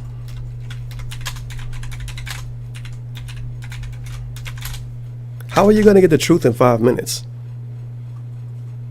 Like, honest question. How are you going to get the truth in 5 minutes? Legit. How are you going to get the truth in 5 minutes? No, the truth is he asked for money on Patreon to take time off to do Project 7. He took multiple weeks already off. Well, not weeks. It was Fridays, I think he was taking off. He took multiple Fridays off to work on Project 7. He waited until the second to last or the last Friday he was supposed to work on it. After 2 weeks of not working on it and pretending he played Street Fighter, and then he said the fucking planets aligned and he couldn't do it. And he delayed it, and I was never going to do it because YouTube ad revenue not good. How are you going to figure out the truth in 5 minutes? What the fuck is the truth? How are you going to figure the truth out in 5 minutes when the person that held it, the person that held the fate of it, made a 41-minute long video? How are you going to find the truth in 5 minutes when a video talking about it from the dude that was supposed to make it is 41 minutes long? The fuck are you talking about? The truth is, but they don't want to do that. They want to believe the negative and the nasty. If you're that kind of person that you spend your life wanting to believe the negative and the nasty about people, you have something inside that's disconnected from how you should be as a person. And you really got to seek out. You want to say mentally ill, or you want to call him crazy? But somebody recently on his forums got salty about him calling people mentally ill, so he went out his way to not call people mentally ill right here. I know what you're doing, DSP. I'm not stupid. In your life, because if you're just negative all the time, believing the worst about everyone, that's going to be a really bad life you're going to have, you know? I'm not that kind of person. I'm not. Maybe at one point in my life. Asking strangers for money every day to pay a tax bill. That's a great way to live, isn't it? Okay. But I'm certainly not like that anymore, all right?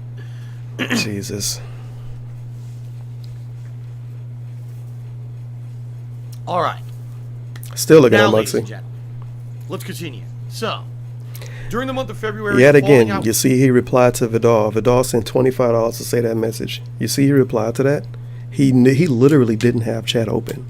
Literally didn't have chat open. Which is why when people say they didn't see the $1,000 tip pop up on the screen, he didn't fix it to make it pop up on the screen. Woo, he loves his fans. I'm struggling. I'm trying to find someone to partner with throughout February and early March. Finally in March. What about Sunshine, Persona 3? Project 7 was never delivered. He didn't even put the trailer out. He delayed a trailer. At least in regards to the business, I'm not in a mode where I'm in panic mode and I may completely... What happened to Project 7 money? The ad revenue issue on YouTube isn't resolved. I'm still making 50% as much as I did previously. So now I need to find a way to get out of the situation. So what do? I said, well, I am going to take the advice of many people, and I'm going to try to make streaming more of my focus. And if you guys I love this meme. It's by Kate in the chat. There's some guy on YouTube who makes negative videos about Phil like every day. Like the fuck. I guess they're talking about Snart Burnell probably. Okay, it's people that show up to DSP streams every day for 5 to fucking 8 hours every day. Like the fuck. I like the gimmick of, if you put a couple hours a day into something and you don't like it, oh my god, you mentally ill. What's wrong with you? But if you watch the same dude for multiple hours a day and you like him and you accept everything he says, nothing's wrong with that. I'm not trying to say anything wrong with it either way, because it's people that watch, it's people that got more than 1,000 hours watching my streams. I'm not going to say something wrong with them, but at the same time, I'm not going to say something wrong with somebody for talking about something a couple hours a day or a couple hours a week or making a 15-minute video every day because it's negative. That's fucking dumb.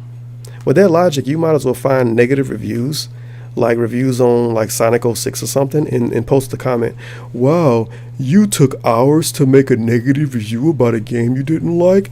You could have been doing something positive with your time. You might as well do stuff like that. That logic is saying that everything on the internet should be positive, because if you ever negative about anybody ever, you're just wasting your time and you don't have a life. It's really weird logic, because this K person, this is a super regular in DSP chat. They probably got at least a couple 100 hours in his chat, and there's nothing wrong with that, but it's something wrong with making a video about him every day that's 5 minutes long, but only because you don't like him.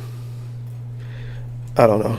It's a really weird meme. The second week of March 2017, when everything changed, all right, I became more stream focused. If you remember, I was playing Zelda Breath of the Wild at the time. Okay? And it's a long video. I became far more stream focused than anything else, all right, and I was basically trying to change myself. I'm gonna find somebody else to host on Twitch. When I sit here and I play a video game, it seems like I'm in an isolation booth. I'm just by myself, and I'm just commenting on the game, and not paying any attention to anything around me, and changing that style into a more interactive style that had become more popular on Twitch.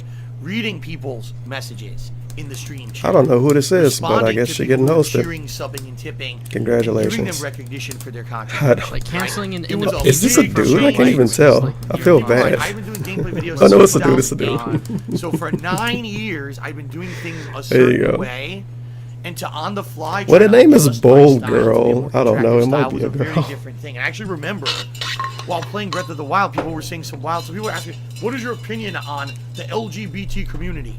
What is your opinion?" What kind of comment is that? What is your opinion on gay people? That's just a meme, and that was really weird bait. I don't think that ever happened, but if it did, why does he remember that? Because he didn't answer it.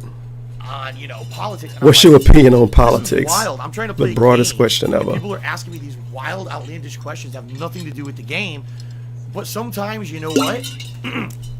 Especially if you're playing a game where there's not a lot going on, it makes sense to kill the downtime with that kind of stuff, to fill it with that kind of content.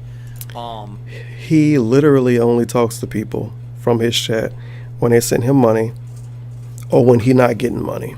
And then he get desperate, and then he reach into the chat to pull some kind of conversation out of it. Get the fuck out of here. I'll be honest. Games that I'm playing right now, I've been playing PlayerUnknown's Battlegrounds. The game's good for 2 reasons. Number one, because the game's so buggy on Xbox One, so much crazy shit happens, it's always entertaining. It's good because it's bad. But number two, there's a lot of dead time. And it's good because it's bad. Okay. Items and looting, and that's time to interact with people in the stream chat. That's why the game became so virally popular on Twitch, because it's a game that half and half. It's half interaction with your stream chat and half zany. That's not why. All right. So, that being said, folks, I struggled in March to make myself more interactive, and I'll be honest, it was stressful. It was time consuming because I was trying to adjust to a more dedicated streaming schedule. He struggled, and it was stressful, and it was time consuming to respond to getting money. Imagine that being your life. Imagine that being a stressful part of your day. Man, how am I going to talk to these pay pigs every day? Fuck. Every time I get bits, I gotta like respond to it. Oh, this fucking sucks. That's the stressful part of your day. Really? Man. Okay. The streams and be more interactive with me more on a regular basis. My schedule. That's the easiest part about streaming, and he makes it the hardest part.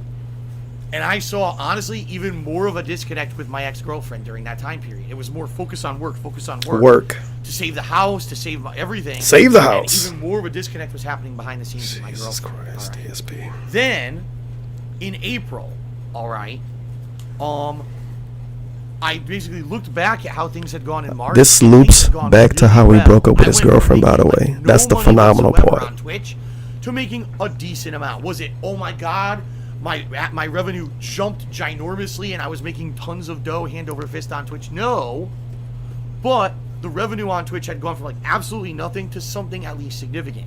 And I was like, wow, if I really keep at this, if I plug at this, right, and I stick with it, and I stay dedicated to doing the Twitch interactivity the way that I've done this month. What's the white thing on his goatee? Maybe by the end of the year, things could grow. Because what I was seeing on Twitch was potential for growth. Something I had never seen. It's great if you watch this live. A dude said something is on your goatee. They got banned or timed. And somebody else said, why did they get banned or timed? They was like, why did they gotta get banned? And they got banned. On YouTube, Holy since crap. like 2012, I'd been on the decline on YouTube. And YouTube just became more toxic towards me, more nasty towards me, more negative videos and slander about me. This is how you don't play. And at that point, I was like, how am I ever going to grow the business? This is how you don't play videos, which literally has his fucking gaming videos slander. Everything phenomenal people are doing is nasty viral shit against me for their own sake. That was the thing. Do I really believe, honestly, the people making those videos were doing it because they hated me? I don't think so. I think the reason they were doing it because they were getting viral views from negative assholes. Why would you just not talk about PewDiePie then? If you want to shit on a YouTuber just to get popular, why would you just not do it with somebody that's actually popular and not this dude that get the most butt tier of views on all of his videos? Oh God, I need to change that. That is awful. I cannot handle that. Please, no. That we are not doing that. Why would you, like? Okay, let's look at the views. Welcome everyone. Let's look at the views. 300 views, 2,000, 1,000, 2,000, 1,000, 1,000, 2,000, 1,000, 2,000, 1,000, hundreds, hundreds. It's 2 days ago. 2 days ago. I can upload a stream highlight and get 2,000 views. And you could say most of my subs came from dumb DSP videos. And I could upload a video of me playing a game that's like a minute long and get 2,000 views. He got shit from multiple days ago that don't have 1,000 views. Less than 500, sub 500, 500, sub 500, 700, sub 500, sub 700, 700, 1,000, 2,000, 1,000, sub 1,000, 500, 500, 600, 600, 800, 400, sub 1,000. Sub 500. That's trash. But people make videos about him to go viral? Are you fucking kidding me? No. Just no. The only people that get views off DSP videos, for real, is Vaultboy, me, David D. Davidson, The Outsider, Mr. Hud stuff, and like Eddie B. And these people, and Soma, however you say it, these people kind of been around. Some eventually well not eventually, but some random ones go viral, if you want to say 30,000 views is viral. But he talk like everybody that ever do a video about him ever get 20,000 views the first day or something. Nobody cares about you that much, Dave. It's not that big of a deal. The people like me that still make videos about him because they, like, that's one of the people they care to talk about, I guess. But if I was making videos to be viral, I would just talk about another YouTuber that's popular, not a dude that can't get 1,000 views on 4-day-old videos. I don't know, but he think he special. Take a sip. All right. Look at Muxie. So, No donations. No donations. I knew YouTube. Look at the wall. Look at the ceiling. Look at the wall. Was over. It was time to move on to Look at the wall. the Twitch focus. Look at And Muxie. seeing the potential Look at the that I ceiling. saw Look at in the that wall. one Look at the month- ceiling. one Look at the month, wall. Look at the I was ceiling. making nothing on Twitch to Fucking make Christ. a decent amount. I was like, if I stick at this, things could really turn around. Okay? And so it was actually April on. I like how Vidal is just speaking into a fucking ether right now because DSP don't even have a chat open. Grandstanding and self-aggrandizement equals this is how you don't play. Self-aggrandizement. What the fuck does that mean? The action of process or promoting oneself as being powerful or important. This is how you don't plays or self-promotion to make people feel powerful or important. Even though the channels that upload This Is How You Don't Plays don't even have their own gaming videos. Soma Julio Cruz or whatever, I think I'm one of the only people that do DSP videos that have actual gameplay videos on that channel besides me. And even then I barely do gameplay videos because I'm fucking lazy. But this is them promoting themselves as being powerful and important. Making it This Is How You Don't Play is you implying you're important. That's really what you're trying to imply here, Vidal. And it's grandstanding. Fantastic. Okay. Where I changed my focus completely. To be, He got I some wanna be hot a takes in this stream-oriented video. guy. I want to be a guy who every single day when I come out to stream, that's my focus. To Jeez entertain the people Louise. on stream, to give you guys a fun, entertaining experience that feels more interactive, because that's going to get people to cheer, sub, and tip. That's going to get more people to come to the streams every day, and it's going to make things He great. basically tells us that him paying attention to us is going to get us to give him more money. He doesn't like us. He doesn't like his viewers. He only responds to them because they give him more money when they respond. What a nice guy. He loves doing this. It's not a job. And I'll be honest, from then on, for the rest, every month, more subscribers, more viewers, more revenue. Every single month that I've been doing More this, revenue. It's gotten better. Revenue. Better, okay? And I couldn't be happier in that regard, all right? But while all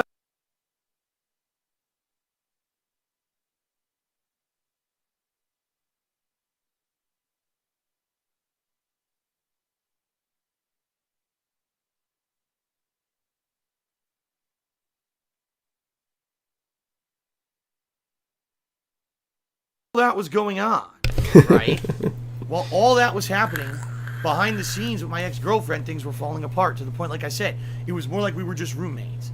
And a lot of people have asked me the question, Phil, how on earth could you get engaged to someone and then within a month break up with them?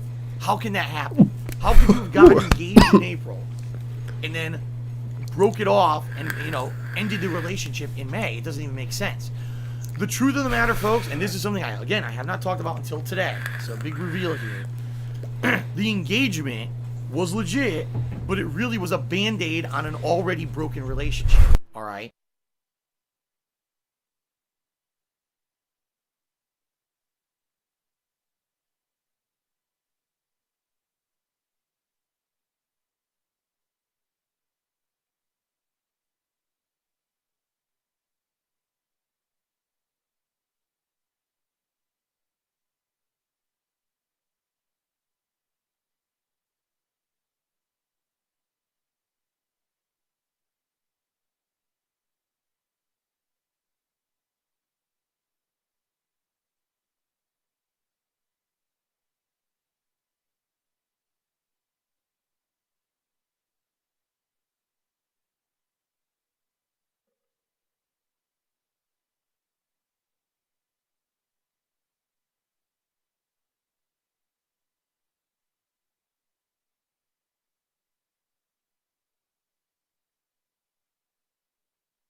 already we had multiple discussions where we were not happy. My fucking mic was muted. We had wanted to. If you remember, at that point, I made it so that instead of I knew it would happen. I fucking knew it.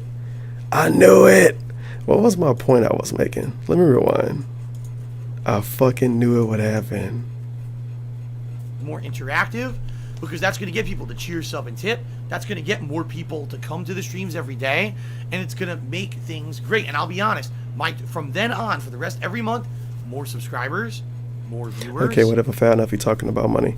I pointed out the dude said this chat is fucking Christmas and people still want to be assholes. Everybody not a Christian, blah, blah, blah, blah, blah. That's what I said. But the point I was making, when my mic was muted by accident, I fucking knew that shit was gonna happen. It always happens when I try to be nice and mute the mic, because people complain about like sounds in the background and shit. And I try to be nice to them every other video.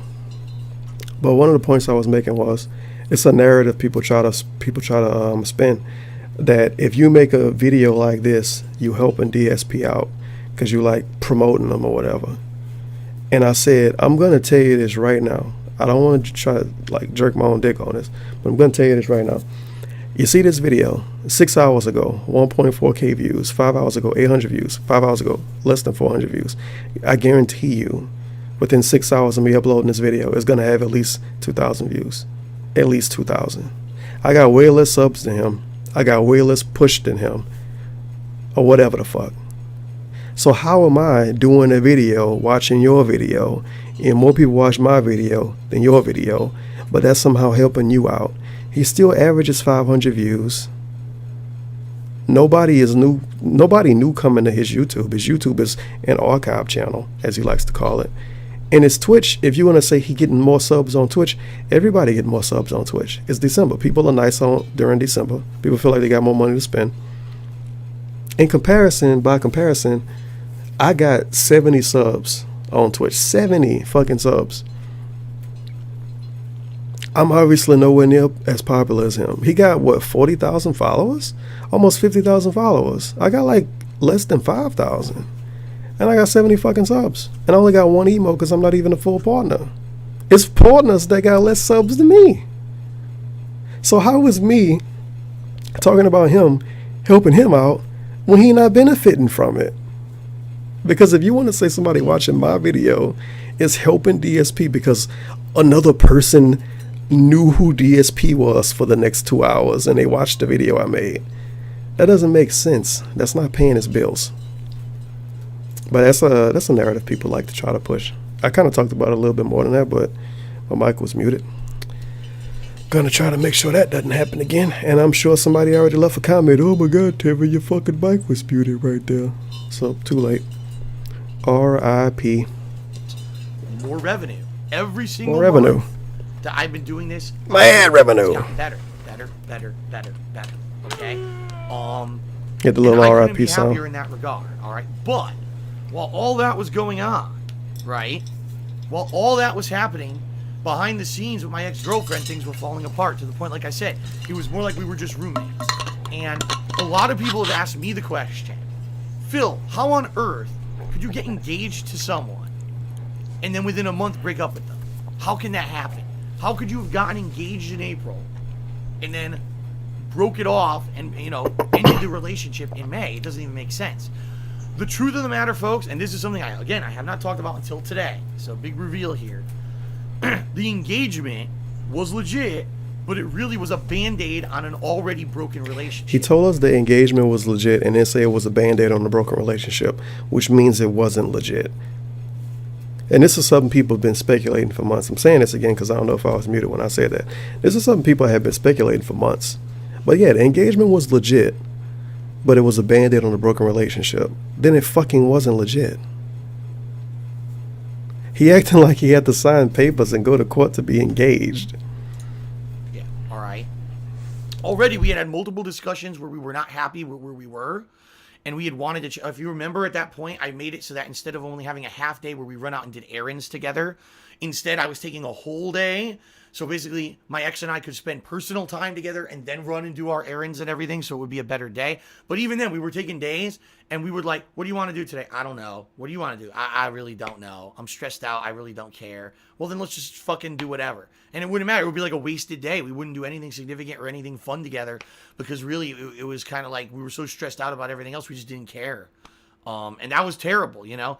So what ended up happening was I had purchased an engagement ring for my ex-girlfriend almost a full year beforehand, all right?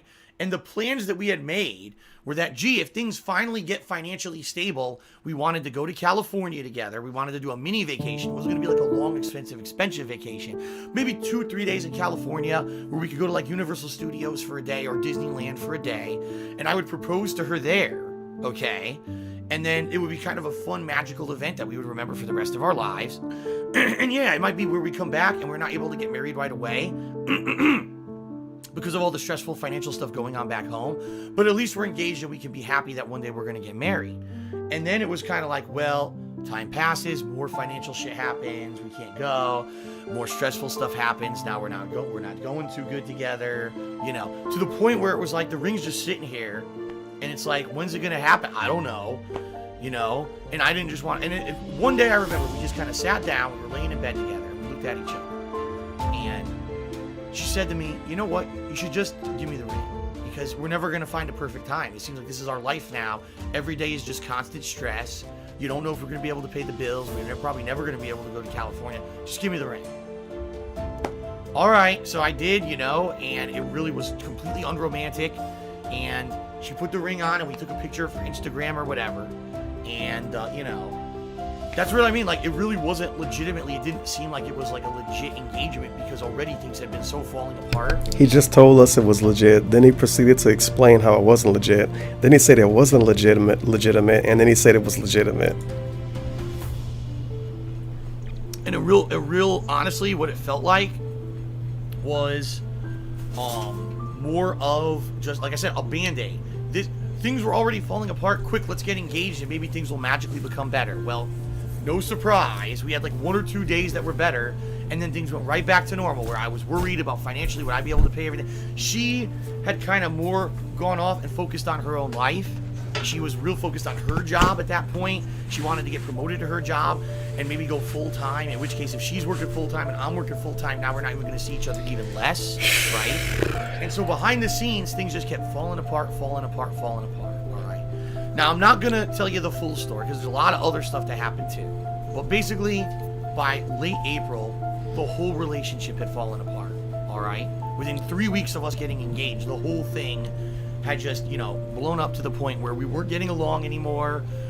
I was working, and we would have a meal, like we would eat dinner together, and then we wouldn't even see, like I would work again, and I wouldn't even see her because she would go to sleep because she had to work early. He would work again. He's literally talking about fucking starting OBS and streaming. I would work again. So he would work. He would wake up, work, wait till she done cooking, eat, don't do anything, go back to work, go to sleep. No shit, your relationship failed, you dumb fuck. I think you can be with anybody if the only thing you do every day you together, stream, wait till she cook, eat the shit she cooked, go back to stream, go to sleep. I don't think anybody would want to be with you. And he want his girlfriend to move in with him. You think his girlfriend moving in with him is going to turn out good? The day she move in with him, he going to have her fucking cooking every day. And he going to stream, go to eat, go to stream, go to sleep.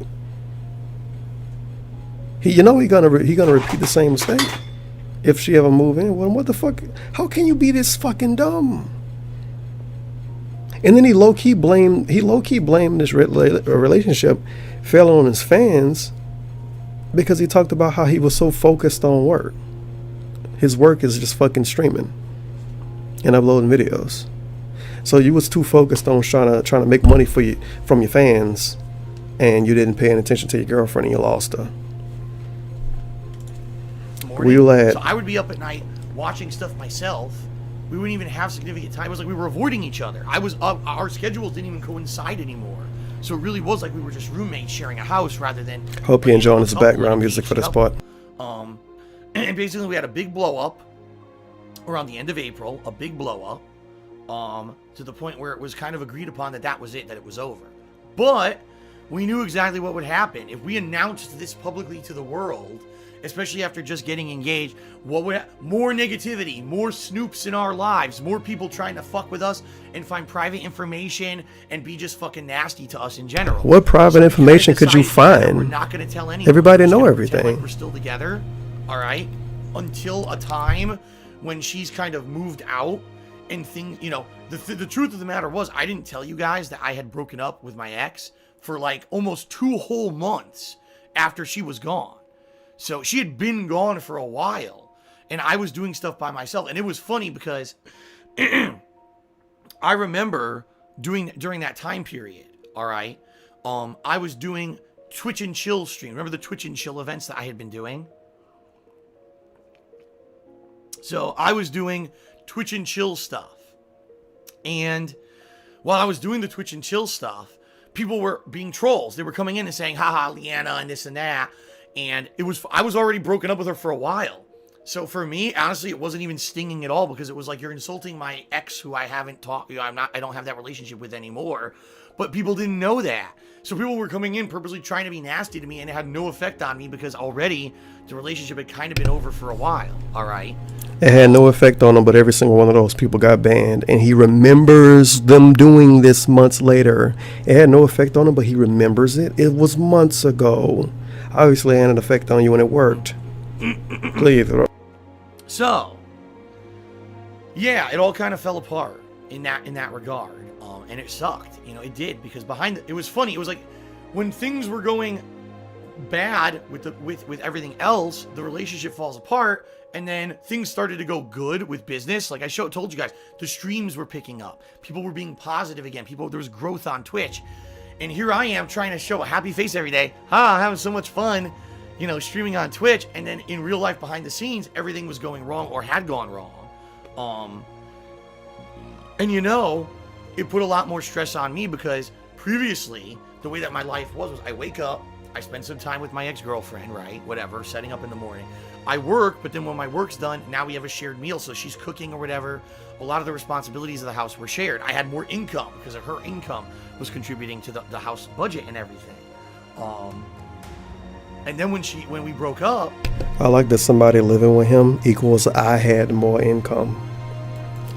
That's what that equals. I had more income. Less money, no one cooking for me anymore. You know, it was basically a giant, no moral support. That was the other thing. If anything went wrong, I was on my own. And this is his hot take after she left him. Less money, no one cooking, no moral support. What else he got? What else happened after she left? I didn't have anyone. Again, it's one thing when things go wrong, but you have someone to go to. Cooking and money and moral support. To have moral support and have someone physically be and somebody to suck your dick. To encourage you. And that completely went away from me. And it was devastating. But I couldn't tell anyone. Because if I did, I knew the negativity that would explode on the internet when all this was happening. So,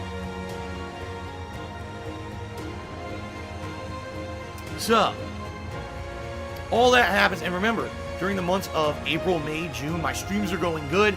People are coming out for my streams and really enjoying the streams and everything, right? And, you know, it's amazingly positive, but behind the scenes, my life is a mess. I'm alone. I'll be honest, guys. I started drinking, which you shouldn't do, especially when you're depressed. But I did. I started drinking way more than a person should. At night, I was getting drunk every night. I was having some issues getting to stream some days because I was feeling so... I like how he points out he was depressed and he was drinking a lot. Because his girlfriend that still lived with him and still was cooking for him every day wasn't with him anymore. So your depression was fueled by what exactly?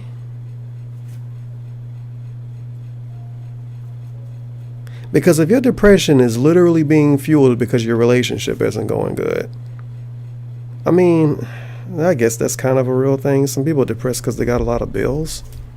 I don't know. I just can't take it seriously when he say he was depressed about stuff. I really can't. I feel like a bad person for that, but I just can't take it seriously. I really can't. I was depressed because, I don't know, I got my dick sucked once a month instead of once a week. depressed over losing It's using relationships behind the buzzwords scenes and everything, and not being able to share that with you guys, right, was another major thing. Really, the only people who knew about it were my parents. And what are they going to do? They live on the other side of the country. It's not like they could be there for any kind of support besides just telling me, you're sorry that what happened or whatever, and we're going to stick up. Stick up for him? Just keep plugging forward and life will get better for you, as much as a parent could. So all that happening, right? And if you guys remember, it basically what ended up happening was... Look at this fucking cuck here. He responded to Dave's screams playing. There hasn't been a single unnecessary ban so far on this stream, and I've been reading the chat thoroughly. A dude got banned for saying he had something in his fucking beard, and the dude he responded to saying there was no unnecessary bans, guess what? He not here. You know why? Because he got banned. It's a lot of unnecessary bans. Ban. You respond, it's been no unnecessary bans. Well, he gone. What the fuck? That's like saying it's police brutality and getting killed by the police because you said it was police brutality. Leanna was doing very little stuff on the internet, or what she did was kind of stuff to mask the fact that we had broken up. And all of a sudden she started posting pictures from like her new place, a cat that lived with her and stuff like that. And people were like... I like that he remembers the cat picture. That's telling. Phil doesn't have a cat. What is this a picture? You know what I mean? Now, keep in mind, this was months after. Oh, by the way, the one thing that I forgot to mention, all right? The one thing I forgot to mention was when my ex-girlfriend... You saw that reaction? The one thing I forgot to mention. The one thing I forgot to mention. He stares in the sky twice. Had a situation at work. He forgot to mention when she had a mental breakdown at work, right? Panic attack, and I had to leave a stream and rush to the hospital. All right, that had happened. We had already broken up, and she was already in the process of moving out of the house and everything when that happened. All right, and so for me, I was kind of like in a messed up mindset where, oh no, I had to leave in the middle of a stream and people wanted to know what the hell it was a family emergency, and I told people what happened. And some people took that the wrong way. Oh my God, Phil's telling people about his girlfriend's private business and all of that. All right. At that point, there was already so much fucked up stuff. I'm not gonna get into it because there's some real fucked up stuff that happened between me and her before that day that had really gotten to me. All right. She had to cheat on him. It was really fucked up stuff that got into me before that day. Really fucked up stuff. Did she file a copyright strike? And basically, there was some very hurtful things that had happened to me, and I wasn't in the right mindset. And no, in retrospect, should I have come back that day and immediately told everyone, oh, the reason that I had to leave my stream earlier today was because, my girlfriend had a panic attack and had to be rushed to the hospital, and then I had to go there to help her or whatever. No, probably I shouldn't have done that, At the same time, you guys didn't know she wasn't my girlfriend anymore. You know what I mean? Like, you didn't know that. So you thought, oh, how am I mistreating my girlfriend? In reality, she wasn't. This was actually someone who I was not really on good terms with, okay? I like how his shitty fucking cocksucking piece of shit logic. He think it was okay to do what he did because she wasn't his girlfriend anymore. It makes it worse to talk about somebody having a mental breakdown when they're not even your girlfriend anymore. That makes it worse. You're talking about not a stranger, but somebody that used to be important. They're not anymore. No, under any circumstances was that okay to do. I'm sorry. Oh yeah. She was in the process of moving and out. She tweeted a picture of her in the hospital, so that made it okay. Did she ever tweet, I had a mental breakdown? No. She posted a picture of her from the hospital. Like, thanks for the well wishes. And this was after DSP made his video.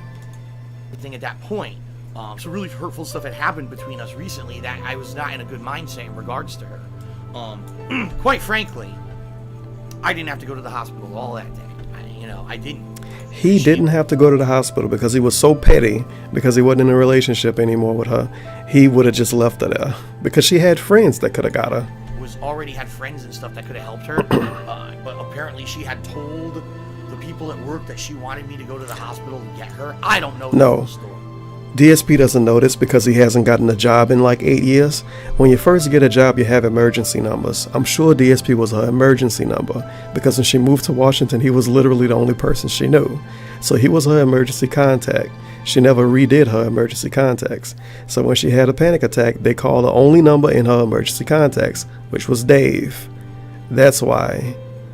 And she wasn't in the right state to tell the people at her job or to tell the people on the ambulance, oh man, well, don't get him because I'm not with him anymore. Call this other specific number. They're not going to listen to that. I don't know the full story. The bottom line is, I went to the hospital and basically she was like, yeah, you're here, whatever. And, you know. What about the sandwich nurse? Okay. I love this emo too. It's fucking smoky with some joints in his mouth and a lighter to his face. Phenomenal so it's emo. Funny because it's so fucking shitty avoiding the puddle emo though. Did you hear what Phil did to his girlfriend? She had a panic attack and he told the world about it. That's mental illness and you shouldn't have exposed. In reality, that wasn't the case. In reality, I was in the wrong mindset because of the breakup had already happened and she was already on the way out the door. But in reality, no, I probably shouldn't have said that publicly to everyone. This is legitimately a bad person. Although, the same day, she posted up pictures on the internet about, yeah, I was in the hospital and I'm okay and everything. So, already she had told the world too. So no, she said she was in the hospital. She didn't say I had a panic attack. Like, there was no... What the fuck? She was angry at me for doing it or anything like that. Let's put it that way. Yeah, he can read minds. Take a sip. Okay. So... all that going on behind the scenes. Things are going good, right? So now, business. Time to talk about money again. Business-wise, my streams are doing well. I'm making more money, right? Twitch is actually growing every month. I'm making more money on Twitch, which is good. People are liking the new interactive streams. People are liking the way I'm covering everything. April, May, June, into the summer. But my whole personal life is falling apart. I'm living here by myself. I don't have any in-person friends out here in Washington. The person who I moved out here to live with, we had a major falling out. He left the only place that had in-person friends and family. He left there, and he doesn't want to go back under any circumstances. He would rather spend money to fly his parents out there, his elderly parents, than go out there to see them. And he cries about not having in real life friends like it's a negative thing. It's your fucking fault. Get the hell out of here. Out broken up with, not on good terms with, moved out in a huff, basically. And that's why a lot of people are saying, oh, Phil, why don't you rent out your extra room? That room is still full of her shit, which she's never coming back from. She never coming she back. Left here in a huff. Left in a huff. Taking only the stuff she wanted, all right? And left a bunch of junk for me. And that room has shelving, a desk, a ton of shit from her business, a ton of stuff that's just lying around. I'm not talking, tons of sellable soap that I can sell for a He would actually want to sell it. It's stuff she tried to make and it failed, but she never fucking threw it out. It's ingredients, colorants, things that I'm never going to do anything with and I need to throw out, but I haven't had a chance because I'm working my ass off. Working his ass off? Work to try to pay my bills and make it. Work. He's Rihanna. Because I'm by myself now. And I haven't even had a chance to clean out her office or do anything in there because I'm just too busy. And another thing that a lot of people don't understand about Washington State. He explained this like before. Someone literally in the stream chat, just throw all that shit in the dumpster. This is a green state, folks. You don't even know what that means. There's no dumpsters here. The way it works is we have a regulated trash removal. Dumpsters don't exist in Washington State, apparently. How does McDonald's get rid of trash then? They don't have a dumpster? Nigga, drive to a fucking Burger King at 2 in the morning and throw that shit in there. You won't get arrested. That means I have one trash can. This is not an exaggeration. I have one trash can that I'm allowed to fill and empty, have that be removed every 2 weeks. One trash can every 2 weeks. If I want to throw out more than one trash can, they charge me $50 per can. Okay? So just imagine Oh, that shit. room. We got my friend, Waffle Destroyer Matt. He posted, watch Mindhunt Season 1 in 2 days. Then he put, doesn't have time. Okay. I like how we try to sit in DSP chat and, quote, detract from shit he say, but he show up to, like, all of his fucking streams. But then he come to my stream and try to say, but Tevin, you help promote Phil. Because he mad. Wafu Destroy him, by the way, if you don't know the law. He mad because I called him a cuck in one of my videos. He got like a fucking blood feud with me because of that shit. He hates me now because of that. All the shit in that room. That's probably. He came to my chat trying so hard to get attention one day. And now he's salty because he got banned. I'd be like $300, which I don't My have, name get brought up in his right? stream I'm too, already and he was struggling to pay raging my in the bills fucking to make chat. ends meet. So I'm looking I forward don't to seeing that part. $300 to throw away this shit. And that's how it actually works in Washington. Pro tip, you guys, don't call people cucks on the internet. It hurts their feelings tremendously. Yeah. So, if I lived in Connecticut we had a dumpster. I would have literally day one thrown all that shit the fuck out, and I would have been using that room for stuff for the business. And yeah, you know, potentially if things got real bad, could I rent the room? Yeah, I can. He wouldn't rent the I'm room not even in anyway. a situation where I can even DSP too paranoid to let a stranger live in his house. Don't fucking sell us this bullshit talking about you will rent the room. You wouldn't fucking rent anything. You know he wouldn't rent a room. You know how strict he would be to somebody if he rented the room out? They wouldn't be able to play music. They wouldn't be able to have a TV on. They wouldn't be able to do anything. He would be fucking stressed out. He would be thinking it's some kind of detractor or some shit trying to move in with him. He would think it's fucking evil AJ moving in with him. He wouldn't rent out that fucking room. Get the fuck out of here. that room and do anything with it. Rent the room That's how out. bad it fucking is here when it comes to being green and everything. It's ridiculous, right? So here I am. I'm busting my ass every day on stream, trying to do entertaining stuff for you guys. And I am, and people are loving it, and the revenue on Twitch is The revenue up. on Twitch. Behind the scenes, my whole Holy life shit. is falling apart, and I can't The really do revenue. anything to change things or fix things because I'm stuck here working my ass off to pay the bills, and you guys weren't even aware. And he's of what was stuck going there on working behind his the ass scenes, off. He's stuck there streaming.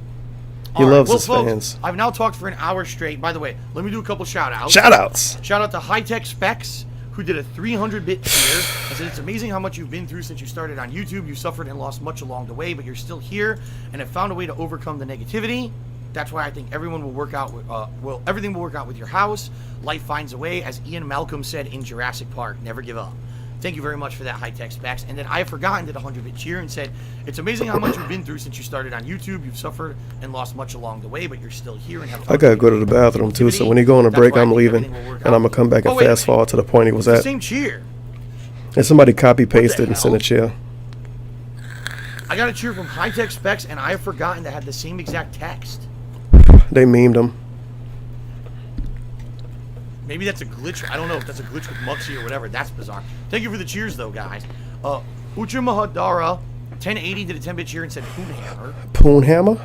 Okay. Leanna? And very briefly, let me Check Patreon. Check the and see phone. if He couldn't check anyone has PayPal though. No, no one has pledged. He couldn't to check my PayPal. Patreon yet today. Like I said, if you guys do pledge to my Patreon, I will give you a shout out on today's stream. Okay. I'm gonna take a break. As you can hear, my voice is hoarse. I'm gonna take a break, and I'm gonna make a tea I gotta for use the myself. fucking And I'm bathroom. gonna come back and continue because I'm not even done with my story. I'm only about halfway through. Halfway what through. the stuff that's happened this Fantastic. year. Okay. So I'll be back. I'm gonna take a break. If you're watching this live on stream, I'm gonna take about a 15-minute break. If you're watching this on YouTube, this is the end of part 1. There'll be a part 2 and 3 moving on. So thank you everyone so far. Oh my God, thank you guys. Whoever, again, my God, $1,000 tip. I hope it's legit. Thank you, everyone. Look at him. Look at this fucking faggot. I'll be back with more. Jesus all right? Christ. Thanks, everyone. He should be 15-minute ashamed of break. We'll himself come for back how and we act continue the now. story. Thank you. All right, time for his hot Christmas music, and I guess we could turn the depression music off. You better start the fucking Christmas music. There you go.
Alright, I'm back. This is a professional video. I go out of my way to not edit these anymore. Sorry about that. This is break music, by the way. Strikes forced me to remove videos from YouTube, all those pre-streams that were using fan art, that my YouTube channel's completely plummeted, and I no longer got any Look at the chat. natural. Look at the chat. $1,000. Was the $1,000 tip legitimate? 1,000 yen. Was the 1,000 tip legitimate? 1,000 bison dollars. He's not gonna tell. He's not gonna tell. I guarantee you, dude. If you ask him about this in a couple of days, and he say, like, if he don't give an answer, he got fucking trolled or he lied. He can never keep the story straight. Dude is ridiculous. Organic viewership from YouTube. Instead, it was just my hardcore fans watching my stuff, and that was it. So every year, you know, I would get, especially at the end of the year, I would usually get a giant spike in views just from people searching for the new games. I didn't even show up in YouTube search anymore in 2015 because I had to delete those videos because of the false copyright strikes. So the trolls caused the financial difficulties. Now the trolls also swatted me, DDoS attacked me, attacked my ex or my girlfriend at the time, I guess I should say, everywhere. It was constant. It was literally constant abuse. Everywhere we looked, there was abuse everywhere. And every opportunity that I had to do something positive, they would attack. Like I said, two very truthful posts. Phil, this is just getting the trolls to make more DSP tries. It feels bad, man. Yep. And somebody else said, but didn't Machinima tell you to delete the videos? Yep. It's revisionist history. Now he say YouTube told him. Now he say the trolls got him to go down in search ranking. Bullshit.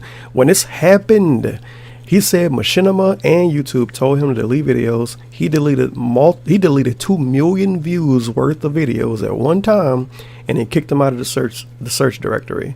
And he fucking cries about it to this day. Which doesn't even make sense. It's not like he didn't figure out a way to fix it. He on Twitch now and he making good money. He told us before he was able to pay all his bills until the tax situation, which is also revisionist history, because before the tax situation he told us he couldn't pay his bills and he was living paycheck to paycheck, which is fake. It's a fake thing. And in more revisionist history, he tell us that his bank account got overdrafted a lot. No, that's not revisionist history. He told us before. Imagine showing up to a stream and a dude tell you his bank account got overdrafted. What the fuck? This dude, something. Partnership company attacked the company. Yeah, something. So now I can't be partnered with them anymore. It was like my whole life was permeated with negativity from this element, from these fucking people who literally made it their life's dedication to hurt me and my girlfriend at the time and my family and everyone around me. For what? What did I ever do? You know? So the answer to your question is both, because the trolls caused the financial situation. Yes. Have I made bad financial decisions? Absolutely. But I would never be in the situation I'm in right now financially if it weren't for the trolls completely destroying my YouTube business. That's the bottom line. My YouTube business was destroyed by troll activities between the years of 2015 to 2016. It's just fact. Okay. Now, Soup GG did a 19-bit cheer and said Death Grips is online with a bunch of Kappa faces. Good job, Soup. Okay, I don't even know what that means. Boomhauer8606 subscribed to the channel. Thank you, Boomhauer, for the sub. And then he tipped $10. He said, Merry Christmas, Phil. Sorry, I keep forgetting to resub. I don't get on Twitch much. Thank you not only for the resub, but for the tip. Very much appreciated, Boomhauer. Please fucking faggot. Praying to people. Praying to them. Also did a 15-bit cheer. Thank you. Okay. Imagine that. So now we can, when you see somebody doing this saying thank you, this like a fucking slave in some old ass movie thanking the master for porridge or some shit. Look at yourself, DSP. This is why he should edit his videos. He will see how he acts sometime. What is this? Thank you. Are you serious? It was $10. It was a meal at McDonald's. Plus the gas money, I guess. And you praying to him? Thank you. What the fuck is that? Holy shit. He used to have so much pride. It's gone now. Completely. He used to shit on people that even took donations. Not asked for them, not begged for them. He used to shit on people that took donations, that flat out even accepted them. And now he on stream holding his fucking hands together like he literally has the Lord Jesus Christ in front of him for $10. That is something. To continue with my story, That's folks. wild. That is truly wild. All right. Holy shit. So, mid 2017, behind the scenes, things have fallen apart. I've broken up with my girlfriend of 5 years. This is a flaming hot chat post. What's your thoughts about the Jewish problem? If you ain't spinning, you ain't winning. Shout out to my Jewish niggas. Fiance of a few weeks, who then I broke up with. King Gokin. The face of everyone. King Gokin. How do you beat Vega players on Street Fighter 5? When they do wall dives, anti-air 'em. When they do sweep, you get a full punish. Don't fall for them doing raw sweeps. I mean, down heavy kick. How else can you beat Vega players? Block the light kick twice. Don't fall for blocking it once because they're going to fucking spam that shit out. Block the light kick twice. Punish the sweep every time. Anti-air wall dives. They're really slow. If you're playing a game and paying moderate attention, you can beat it. So that's my advice to you, King Gokin. I hope you enjoy guys it. are seeing, everything's going good. I use put on Alex. this happy face every day, all right, to the public. Even though behind the scenes I'm depressed, I'm drinking, I'm not doing well. All right, I wasn't. My whole schedule was fucked up. I couldn't fall asleep anymore. I was up till 5, 6 in the morning some days, and then getting up at like 10, 11 to work. And I was drinking at night, which isn't good. I was basically in a real bad place. All right. So all this is going on, and then randomly I meet someone, and I'm not going to give you guys the details. All right. I'm just not going to give you any personal details or whatever about how any of this stuff came to fruition, because you know what's going to happen. The more information I give is the more fuel for the assholes, and the more that they'll try to hunt down personal information and hurt me. I'm not going to give you any personal information. What I will tell you is this. Over the summer of 2017, I met someone. Now, this person... We got a little bit more to this. I'm going to just say this in the beginning. He said earlier in his stream, which is also too much information. He said they live thousands of miles away. Then he also tells us he met this person randomly. What? You don't meet somebody randomly that live thousands of miles away. You obviously have to talk on the internet first. They hit you up first because you DSP, or you hit them up first because you was trolling for pussy on the internet. But it gets better.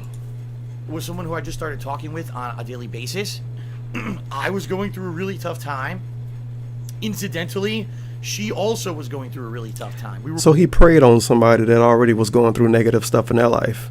And they preyed on him, who was also going through negative stuff in their life. But wait, there's more. Both going through really personally, really bad things in our lives at the time. And you could turn the sad music on. What ended up happening was, we ended up kind of being there for each other at a time when I was incredibly vulnerable and lonely, and she was going through stuff, and I was able to help her, and she was able to help me. All right. I like this King Gokin comment. The trolls won't admit it, but DSP is their bread and butter. If they don't talk about DSP, they get no views. DSP don't even get views using his own fucking name. And initially, that's really just what it began as. And then, what we ended up finding out, as we talked more, is that we pretty much had a ton in common. But it's an interesting emote. It's like a Kappa face inside of a heart rainbow. That's pretty good. And we were both people who were looking for something way different than what we had previously had in regards to companionship. Okay. And I'm trying to figure good out chat how post. I can tell you guys. DSP, you've been doing this shit for 10 years, and you still haven't learned not to feed the trolls, as it only makes it worse. Yeah, this makes it worse.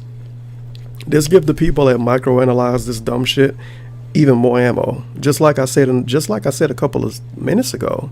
He said earlier she lived thousands of miles away, but you met her randomly? Bullshit. You don't meet somebody randomly that lives thousands of miles away. It's not like y'all was in Walmart and you dropped your pizza in front of her bread, and you both picked it up and was like, "Whoa, you're fucking hot." Is it a dude? Kappa face. Again, without revealing any personal info. No, Kappa pride. Over the course of this year, all right, what started as just like a friendship budded into something else, into me finally getting to spend some time with this woman. This woman. And after spending personal time with personal her, time, amazing as opposed to business time. We got along in person, to the point where now. So to microanalyze, because DSP like to use that term, to microanalyze this, he confirmed he didn't meet this person in person. He met a person that lived thousands of miles away randomly online, which is fucking fake as hell. He flew her out there, or she flew out there, regardless, somebody spent a lot of money because she lived thousands of miles away and has to take 2 planes to come to him. They met in person and they clicked in real life. Now let's be real here. Do you think the girl paid for 2 planes to go meet fucking DarkSydePhil? You think that really happened? I'm gonna let you make your own judgment on that. And they clicked in real life. But wait, there's more. For the past 4 or 5 months, we're constantly talking. We're constantly in contact, supporting each other. You know, she has done things for me and said things to me that no one else ever has. So she sucked your dick and said she loved you. Before, I really feel, and I'll be honest with you, you know, not to say a 5-year relationship is nothing, but this woman, out of anyone I've ever been with in my life, dated, I feel like we're soulmates. Soulmates. Soulmates. You didn't think you were soulmates with the bitch you moved across the country and bought a new house to live with and got engaged to. But you think you're soulmates with the girl you met 3 times that lived 2 plane tickets away. Some of you may not understand that if you've never been in that situation. Also, I like the smugness. Some of you may not understand that. As you see, I'm a cool guy and I get tons of pussy. So I know how it feels to have a soulmate. Some of you guys, some of you fucking virgins in the chat, you might not know how that feels, but I know how it feels. Nice. But sometimes you just meet someone and there's so much right. The chat goes wild after this, by the way. Or when you talk, right? And not to say that we're perfect people and we're absolutely the perfect match, because I don't think anyone is on this planet. I don't. Look at their responses, dude. This is a fantastic point. Derek loves Lima, a literal teenager, a literal fucking teenager. Said soulmates question mark. Even he questions this. Even he questions this. A literal child. He at minimum is 18 now. Even he questions it. He likes soulmates. Even he not dumb enough to think that's legitimate. Compatible at all times, and you know what I mean? That's not what it's about.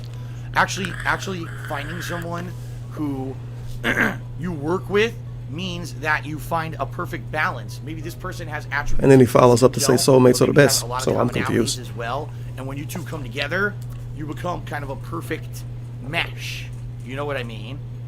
Take a sip, stare at Muxie, no donations. And let's continue. That's kind of how I feel right now.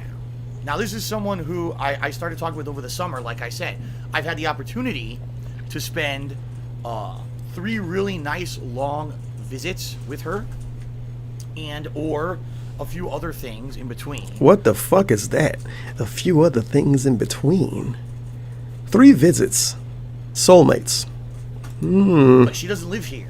So it's not someone who I can every day go see. And that's the worst, is when you have a long distance relationship, and especially you have a really bad day and you really need that support and that person can't be physically there for you. That is huge. But he is a really weak person, isn't he? We're finding a way out, especially, you know, when we're not together. Like I said, this morning, the first thing I did when I woke up is I talked to my girlfriend. Not even his parents on Christmas. So different. The people that really, the people that created you. Feels different. You talk to your girlfriend first. Any other relationship I've ever been in. It feels to me like she gets me and I get her. You know what I mean?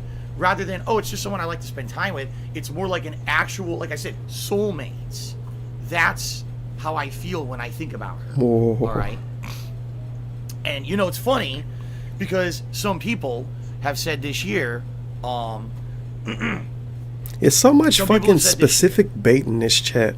Wait, but why do people go after him? I don't get it. If you show him up to the chat and your only post is why do people go after DSP? No, he said, when did you start dating as well? So you don't know when they started dating, but you know people troll him or go after him. Come on, bruh. This shit is like such weird ass bait. It's like they say stuff like that to get people to be like, oh, it's the fucking detractors. They don't have a life, bro. I don't understand his chat sometimes. It's so fucking weird. Why do people go after Phil? You see people post that almost every day in his chat. At least one dude. Why do people go after Phil? If you know people going after him, as you like to say, you probably ought to know why. That, wow. Phil broke up with his ex-girlfriend of 5 years and immediately jumped into another relationship. Yeah, that's exactly what happened. This girl but it's his soulmate, so it's perfectly fine. He's rushing in, blah, blah, blah. Blah, blah, blah, blah, blah. People that give him valid advice. Blah, blah, blah, blah, blah. Ooh. All right. The truth of the matter, folks, again, is that I broke up with my ex-girlfriend in April. All right? So we're talking, there was a good 2-3 months where I wasn't talking to anybody. And then I met this I like the comment, you bitch, random, get your money together. It was a chance that it was literally a chance, complete randomness. I wasn't looking for anyone. She wasn't looking for anyone. How do you meet someone from thousands of miles away randomly online, but you're not looking for anyone? So you started talking to some random girl over the course of multiple conversations, and she didn't give you money for it, and you wasn't looking for anybody, and it's your soulmate now. It was just like circumstances somehow came together that we would meet each other. No, y'all both took advantage of each other, going through horrible situations, as he said. All right. That's obviously a great opening to our relationship. Talking and realizing that we had so much in common, and we both had these situations where we were going through bad times and we could help each other out, and it just butted into something else on top of that. It was so organic. It was something that naturally happened. It wasn't something that was forced in or anything. So him and like Leanna that. was by forced. the way, it wasn't like, oh my God, she's a starstruck fan of mine. Starstruck? And now she's madly in love with me because she likes my YouTube videos. It wasn't like that at all, okay? It was more like we started talking and we clicked, talking to each other. It was a natural attraction via, having that naturalness rather than someone who's like, oh. He's trying so hard to imply that they met online, even though it's fucking obvious. He said that they met randomly, and then he was like, later, he was like, oh, we met in person, we really clicked. So you met online then. Was a big fan of Phil beforehand, and now I'm a starstruck fan who gets to be his girlfriend or anything like that. It wasn't like that at all right? He also implied that this girl know who he is and like his stuff. So that being said, which would make her a fan, but many okay. Details. Behind the scenes, starting in the summer, the summer time, I started to see someone else on and off when we had time and when we could make available to be together because, like I said, she doesn't live here. She does not live in Seattle. 2 more hot posts. He swiped right, and the original Weeb guy. This is the second time I've seen this dude in this chat. Like, I don't know if he trying to bait or what, but he like, my 60-inch television doesn't care about this, and then he said, can I get a game going on my 60-inch TV screen? Nigga, this is listed as an in real life stream. He obviously is just talking to the camera here. Fucking watch somebody else. Why would you watch this on a 60-inch TV? Come on, bro. It's thousands of other streams on Twitch. Stop being the fucking asshole about it. And she's not always able to come out here to see. You know what you showed up to. Because of circumstances. I started to have this new relationship that really My mic still works? Yeah, still works. Beautiful. Okay. But I really kept it a secret. I mean, I didn't even tell you guys about it until a few weeks ago, but maybe a month ago. I don't think it was a month ago. He told us about it to try to get people to pay him to keep his house. To everyone that that I had a girlfriend, and boy, was that tough. It was tough because you know me, I got a big blabbermouth, and I like to tell you guys everything, right? And man, was it this year in particular, keeping things a secret about what's going on with my ex-girlfriend and that relationship falling apart, and then not telling you about my new, it was real tough to keep stuff secret, but I did my best, right? I really did.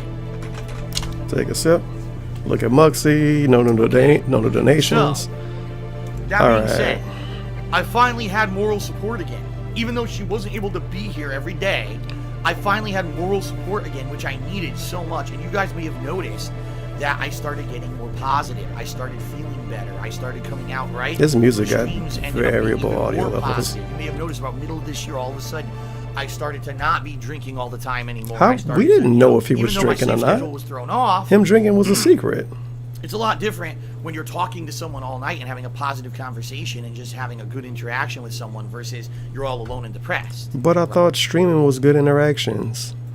Now you was alone and depressed, but the streaming was good interactions. That's why you broke up with the first girl, because you were so positive and excited about streaming. You didn't pay attention to her. But now the streaming still enabled him to be lonely. Okay? Right? So, that being said... Oh, now Weeb got an let's 80-inch start talking TV. about It was 60-inch summer 2 months, posts because ago. During the summer months... It gets bigger every time I mention started it. doing some really Yeah, this dude fun is stuff. cancer. For example, I don't know why I he did didn't get my banned. Dark Souls 2, But the other dumb shit gets Scholar banned. of the First Sin run. Honestly, that run that I did on Twitch ended up giving me massive popularity. If you guys aren't aware, it was during that run that I ended up getting hundreds, if not more, regular viewers on a daily basis. I got a ton of new subscribers. Does he know what a during that regular time. is? Hundreds of new regular viewers. No. Period. It really was that second run through Scholar, or the second run through Dark Souls 2 with the Scholar of the First Sin added stuff, that people really started turning out for streams and liking my stuff on the I regular. bet And a lot Fred of those Fucks people will who revive came out this, for those okay? streams King started coming Goken wants back. to start detract the And it was conversation it was so actually bad. funny, because that Anonymous, Jesus. who was a stream regular and a moderator now in my stream chat. Let's mention that was Fred when he Fucks in started current watching. year in You know, and a DSP's lot of chat. people were like that, Even and though now we're literally a becoming big rule is fans to of not viewers, talk and that about was awesome, detractors. right? The summertime, when it was dead and there was nothing really going on with gaming, when I was doing entertaining stuff on Twitch, it gave me popularity, and that was a really cool time for me. Take a sip, stare at Muxie, no donations. But if you're not aware, guys, Wait, that nope, was also no a time donations. when I got more false copyright strikes. Oh my right? God. It wasn't bad enough. False that copyright being strikes. Swatted, DDoS attacked, false copyright strikes destroying my YouTube Sons channel of in 2010, memes. my whole 5-year relationship. My with all the ADHD marketing, is market activated. control activities and all the stress that caused by it over the year. That wasn't enough. Phil's still here. We got us to get him again. This bullshit, More- by the way. He implying he only got copyright strikes from trolls. Atlas literally sent him a real copyright strike. They apparently did it by accident and reneged it, but that wasn't a troll. But he gonna pretend just trolls did it. Phenomenal. False copyright strikes against DSP Gaming over the course of the summer. Now, I was terrified because I was with a new partnership company in Curse. I like the Zavon Right? meme. And Been here I since was very 08. worried that I've been I was watching gonna since lose this partnership. 1927, Curse has Phil. Very, very strict Been watching rules since the end of slavery. about getting copyright strikes against your channel and all of that. And they say if you get copyright strikes against your channel, you will lose your Curse partnership. I don't And want to hear knew about I copyright had no one strikes. else This to shit partner is with. way Everyone too else old. actually fixed the problem. You know what I mean? I couldn't believe it. Content. It's mostly all negative drama shit for the sake of being like a little high school. He talking about and creating Drama Alert? gossip to make money. It's not legit. Yeah, Drama It's Alert. garbage. To fix that. It's a shout out. It took him 2 hours and 21 minutes to fix the notifications. Holy So shit. hold on a second here, guys. Hold on. Let's see what's going on. Let me rewind a little bit. We had 221. I want to hear when he noticed it. Mosley at home did a 10-bit cheer and asked personal stuff about business stuff that I'm not going to answer. So there. Ignore that He told us like an hour of personal stuff, but he don't want to talk about the specific personal stuff. because I know exactly who you are. And by he the way, know so who they are. cheer. Okay? Nick did a $1 tip. I know He who asked you about the are. story behind cryptic tweets with 1 or 2 letters and a picture. Maybe one day I'll reveal it, but right now I'm not. No, going he to. was just drunk. He Atlas told us he Philon was did a drinking a 50-bit lot. cheer, and he says, "How do the NR of followers and total views weigh in with Twitch search and getting noticed?" I like this. You know what? He's so Hold on a fucking dumb. second. People are right. No pop-ups are coming. It took him 2 right? hours. The pop-ups aren't working. People are saying they're not seeing any pop-ups whatsoever. What the You're hell right, was it's not that? working. Shit. Okay, hold on a second. I could probably fix that. What was I'm giving that? everyone What was their the shout-outs, flick but I the think flick of the reason no one's wrist? contributing is because none of the pop-ups Look are at coming that. up. I don't think no one's contributing because the pop-ups aren't coming up. You sell notifications now, DSP? People only give you money for notifications. Man, they really So I like need to him. fix that. They don't just like attention. They really want to support the content. Fucking Hold on a Christ. second here, guys. Hold on. Let's see what's going on. That's gonna take a while. Uh, He left the fucking computer to go to OBS. Holy shit, DSP. in with Twitch search. I have no idea. You're asking the wrong person. I'm relatively new to Twitch. He's new to Twitch. He only been there for a year. You was on Twitch in 2013. Somebody asked him about how the views work with the search. You know how easy that is to figure out. Okay, how do views work with the search? Okay, let's go to Twitch. Browse, directory, Hearthstone. This dude got 6,000 views. He first. This dude got 34 views. They are not first. That's literally how it works. If you type in a name, it's apparently a dude named Almighty Dunk. I guess he's more popular than me. If you type in a name, you get the name. There you go, Almighty Tevin. I'm hosting somebody playing Street Fighter. Have administrator. That's how it works. It's no intricate shit. It's no fucking robots like with YouTube. You type in a name, you find a name. If your name is Darkside Dave and you got 100,000 followers, and your name is Darkside Joe and you got 20,000 followers, Darkside Dave gonna show up first. If you type in Darks and Darkstalkers 3 got more views than Darksiders 2. Let me confirm this, by the way. Nope, Darkstalkers 3 doesn't have any views, and Darkstalkers 2 has views, so that's incorrect. But Darkstalkers, nah, that's, I don't know how the fuck that worked, but that has nothing to do with the actual Twitch user. Darkside, oh no, they got the user too. So if you type in Darkside, Dark, okay, you type Dark, no DarkSydePhil, you type DarkSydePhil, because he's the most popular streamer with a name that starts with DARKS. So he shows up, there you go, DarkSydePhil. You type in Almighty, you get Almighty Dunk, which is a dude that's more popular than me, so he show up first. You get Almighty Ultima, are they more popular than me? They are indeed more popular than me. I guess it go based on flat out follow numbers. You type in Almighty underscore, you get Almighty underscore Tevin, because I'm the most popular person with Almighty underscore in the name, I guess. I can only assume. This is me on incognito. This is no browser search history or anything like that. He doesn't know how it works because he's been on Twitch for a year. It's not that he's just misinformed and stupid. I've been streaming on Twitch for about a year since I returned, and I don't look know how fast I explain that. How any of the behind the scenes, by the way, I'm taking the hat off for a little bit because my head's hot. I don't know anything about the behind the scenes stuff here on Twitch at all. I don't know. Unlike YouTube, I at least have a little bit of insight. He didn't have any insight with YouTube. Stuff works. So I don't know how my channel shows up in search or whatever. I just showed how it show up in search. They're like, oh, you know, Phil was high up there in the rankings for a certain game that he was playing on. The rankings. Viewers and stuff from that. So it's called the directory, Dave. Captain DCW. And now the notifications work. 2 hours into the stream. It's working. There you go. Although, you know what I'm going to do? I'm going to move it. Hold on. Holy fucking shit. There we go. Now you guys can actually read the messages. What a professional stream. Down there, it's going to mess with my Twitter handle. See that? There we go. It works. Captain DCW, subscribe to the channel. Thank you, Captain DCW, for subscribing. I appreciate that. In fact, now... I love that his shout out when someone subscribes. He say, name has subscribed. Then he says, name, thank you for subscribing. I appreciate that. And this is the best part about this stream. In the beginning, he said he hit his highest sub goal on Twitch, which is like 300 something. Every time he gets a new sub, he say it's his highest number, which is fucking dumb. I got 120 subs. That's the highest I ever got. I got 121 subs. That's the highest I ever got. No shit is the highest. We're up to 324 subscribers. We've reached another new milestone. Thank you, everyone. 324 It's kind of dumb to call it a milestone every single time you do it. Oh, I fucked up. Oh, no. What was I? Oh, we ain't even get to the taxes. Jesus. Oh, people posted Vape Nation. I think somebody talked about me. Fantastic. This at Kohl's.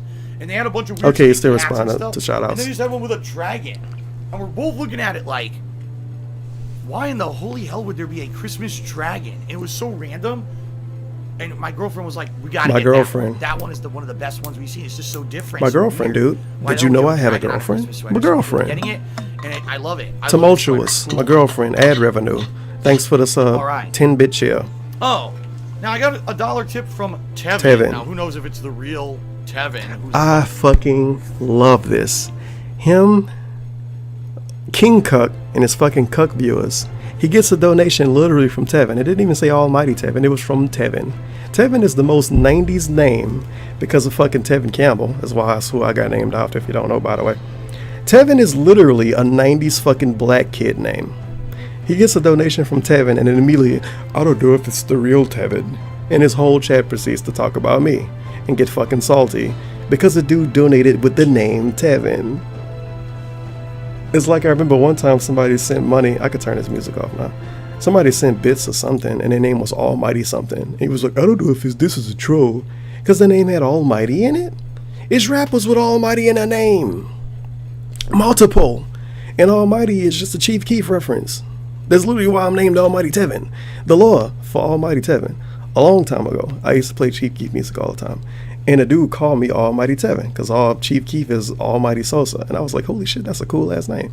So I started calling myself Almighty Tevin. That's the lore to it. And Tevin is my real name. It's a 90s name. It's a shitty name. But a dude donated $1 named Tevin. He's like, oh, I don't know if this is the real Tevin. Like I'm some kind of fucking E-celebrity or some shit. Fucking another hemorrhoid on my And I'm a ass, right? hemorrhoid on his ass. I don't even troll him. I literally make videos talking about what he did and mentioning stuff he did that contradicts stuff that he's currently doing. And I'm a hemorrhoid on his ass. The chat, full on Tism Fest. Did you mention Lavaria? No, I didn't. You know what? I should. Full on Tism Fest. Because even though that shit actually happened during the whole Does time Tevin still make that hater I had partnered with videos? Curse, Yeah, he doesn't know. He's not trying to start a conversation and about this. I was in the midst of the breakup with my ex-girlfriend. All right. Here's what happened. A company came to me. Tevin donating to Phil right, sounds and they legit. promised me This is why Food Destroyer, man. said, I can't wait to see what he had to say. We will give you a managed Tevin is partnership. boring as fuck. We're gonna I pay agree. you a higher Tevin is a percentage troll, than of course. Curse. We want your channels because we see the amount of traffic you get, and we have a relatively small Tevin does network. donate to We feel Phil. This that is your channels factually will true, be more obviously. full, will give us way more traffic. And we feel that this is going to be beneficial to us to do this. Okay. And I said, well, you know, Yo, deep down, Tevin is jealous of Phil. He would like to swap places. Yeah, I want to be a white dude that asks random people for money every day to pay his bills. I really want to be DSP. basically, you're This is telling me factually exactly true what I want information. to hear. All right, now this was about Why I Food believe- Destroyer I can't Matt remember if it hates was me March or so April of much. this one. I think it was April, but I'm not 100%. Tevin is irrelevant without Phil, of course. All right. It's not like I did anything on the internet before I So, talked about DSP. During this time period, this company, and by the Vape way, and they guinea didn't call pigs, of themselves course. Lavaria or anything like that. There was some other company I never heard of. Jesus Christ. Were in contact with me, and I had multiple contacts. Yo, Best Compilations got a lot to say about me. I think Tevin really likes Phil deep down, but won't admit it. Well, obviously, this is true. Vape Nation. They were trying to recruit me, basically, promising me, "Oh, we're going to give you this, we're going to give you that." For Why me, would he the only thing read I really that? cared about was they said they were going to get me a managed partnership right away, and I knew that would be great because now I could still play Nintendo games and keep all the ad revenue. Nintendo wouldn't steal all the ad revenue from my videos. My ad I would revenue. be able to not have to worry about content ID matches. Basically, I'd be in the clear to upload whatever I wanted under a managed partnership. I like a dollar and got I'd him be to able go be through this whole profitable. conversation, by the way. Look at Yeah. Muxie on the donations. What I All right. decided to do, Take a sip. all right, was I said, here's what I'm going to do. And I did this for myself. I said, I don't know if I can trust these guys or not. Right now, Oh, I love I'm this. literally not doing. Who would have spent hundreds, maybe thousands of hours watching Phil and making videos if he didn't? This is coming from Waifu Destroyer Matt, a dude that's been in DSP chat a lot. He in his chat during this. But because it's the same thing I talked about earlier. Because you spend time into it and you do what's considered negative, it's a waste of your time. But if you watch DSP for hundreds of hours because he put out hundreds of hours of fucking videos, it's not a waste of your time. This is like you should go up to Stephen A. Smith and say, wow, you watch fucking LeBron James play every game and you just talk negatively about him? It's a waste of your time. But then of course somebody can say, but Stephen A. Smith make money doing it. But what kind of logic is that? If you don't like something, you don't talk about it. If you don't like something and you talk about it, you're wasting your time. If you like something and just like it, you're not wasting your time. It's all a waste of time. The people here wasting their time. The people that watch my videos wasting their time. I'm wasting my time. We all gonna fucking die anyway. Well, should I go to fucking Africa and pump water or some shit? Would that not be a waste of my time? It's all subjective anyway. Who fucking gives a fuck? I don't know why people always think that's some kind of argument. You wasting your time. I don't fucking care. I'm not gonna go into detail about that. I'm not gonna say what I want to say. But we all gonna fucking die anyway. I don't give a fuck. He wasting his time streaming, if you want to look at it that way. But you can say, well, he not wasting his time because he makes money doing it. Then what constitutes as wasting your time? For some people, they'll say it's not a waste of time because you get views. And then for some people, they'll say it's not a waste of time because you get money. Then other people will say, well, it's a waste of time because it's negative. Then other people will say, well, it's a waste of time because you're doing it. It's watching shitty fucking stupid YouTube videos on both ends. But people try to push this weird argument that it's wasting your time. What isn't wasting your time? The chat posts, people wasting their time. This was Christmas Day. I'm recording this really late at night, so I'm wasting my fucking time. I don't know. I'm not going to disagree with the waste your time meme, but it's just a really lame argument. Anything. It's an argument people have been pushing for years, by the way. I've been doing these autism videos for fucking years. I was adapting this new streaming method where I was focused on streaming exclusively. I decided that I was just going to focus on that and not worry about editing. Better take a sip. So my KO Gaming edited gaming channel, edited gameplay Why did you channel, post them, edited fucking reviews and stuff, faggot? went on hold while I was focusing on trying to get my streams to blow up on Twitch. So, and Waifu Destroyer, I called him out on his stream and got permabanned for it. No, you came to my stream looking for obvious attention. I didn't give him any. He tried to start tiny arguments with people in the chat. That's what got him banned. You could come shit on me all day. I could just ignore you. But when you try to start arguments with people or when you get other people attention, that's when you get banned. Because that make them not want to come to my stream. Because they come to my stream and they have some faggot in the chat talking, like complaining about them. Sorry. I didn't really want to talk about Waifu Destroyer, man, because he fucking hates me now. Because I called him a cuck in a YouTube video. Imagine that. Imagine not liking somebody because they called you a cuck in a YouTube video. In 2017, being called a cuck. Like, that's like the most common thing. It doesn't even mean anything anymore. Well, he mad. Gee, here's what I'll he do. Big mad. I will test what these people are saying with KO Gaming. And if he big mad. They do what they promise on I'm sorry, Waifu Destroyer, man. Please accept my apology. All of my channels over to the fold. However, during my plan to do this, and then would you like some balls? Still calls you a cuck. Waifu Destroyer not done, by the way. I was all in, and they wanted me to unlink both my DSP Gaming and KO Gaming. The Laveria thing is worthless information. Everybody heard this before.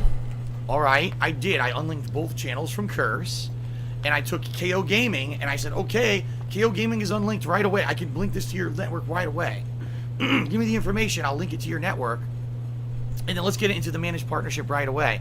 All of a sudden, I get an invite, all right, on this channel from Laveria Media. Laveria. Who's Laveria Media? I've never even talked to this company before, so I asked look. Oh, don't worry. He responded to still calls you a cuck. Yeah, that was uncalled for. Imagine being personally hurt because someone called you a cuck on the internet. That's the worst thing you can get called online? Parent company, and what you do is you partner with them, and then but we're still going to deal with us. That's something else. If you partner with them, then we'll get you everything we promised you. And already, immediately, I'm skeptical. I'm like, this can't be legit. But I wanted to give him benefit of the doubt because I had already gone through the trouble of all of this because of $1. Maybe I should become a Tevin Detractor Kappa face. They already exist. Okay. Get in line. So I did. I linked KO Gaming with Laveria Media. Like I said before, the more popular you get, the more people are gonna dislike you. You're really dumb if you get mad about somebody not liking you, especially if you do stupid DSP videos and get 15,000 views. You're bound to have somebody show up like, wow, this dude is a fucking faggot. No. 2 days, nothing's happening. And I email these guys, I'm like, you That's so promised sad. me you were going to get me. Just because he was called a cuck in a YouTube video. Oh, don't worry, we're working on that for you right now. 3 days passed, still, I like, guys, my DSP Gaming isn't partnered with anyone. I'm making Bro, who cares about Tevin? I need it's to a know good post. What's going on here. I completely agree. You promised me the world. I'm just some shithead that make DSP videos. All of a sudden, I get a completely different response. Oh, well, we're eventually going to get you that managed partnership, but we need to bring you into the fold first, and you need to be with us for months and months. so we can build up rapport and we can say Look that at the your eyes. channels are part of our Yo. network, and it'll give us. I love it when he try to tell stories. He do this weird South Park smug face. Remember that South Park episode when people literally were smelling their own farts and they would make the smug face? He do that sometimes when he tell a story. We gonna get you in eventually. I don't understand what's the point of that. It's such a specific meme. We're gonna get you in eventually. We gotta build up a rapport. He just squint his eyes and like twirl his wrists around, like he a stereotypical like gay fashion designer or something. It's very odd. And all of that, and all, you know what I mean? And at that point, Also, I love, don't bother. You should not lower yourself to that level. Yeah, Waifu Destroyer Matt, if you go out of your way to not like me, you would be just as bad as me going out of my way to not like DSP. We could use the meme.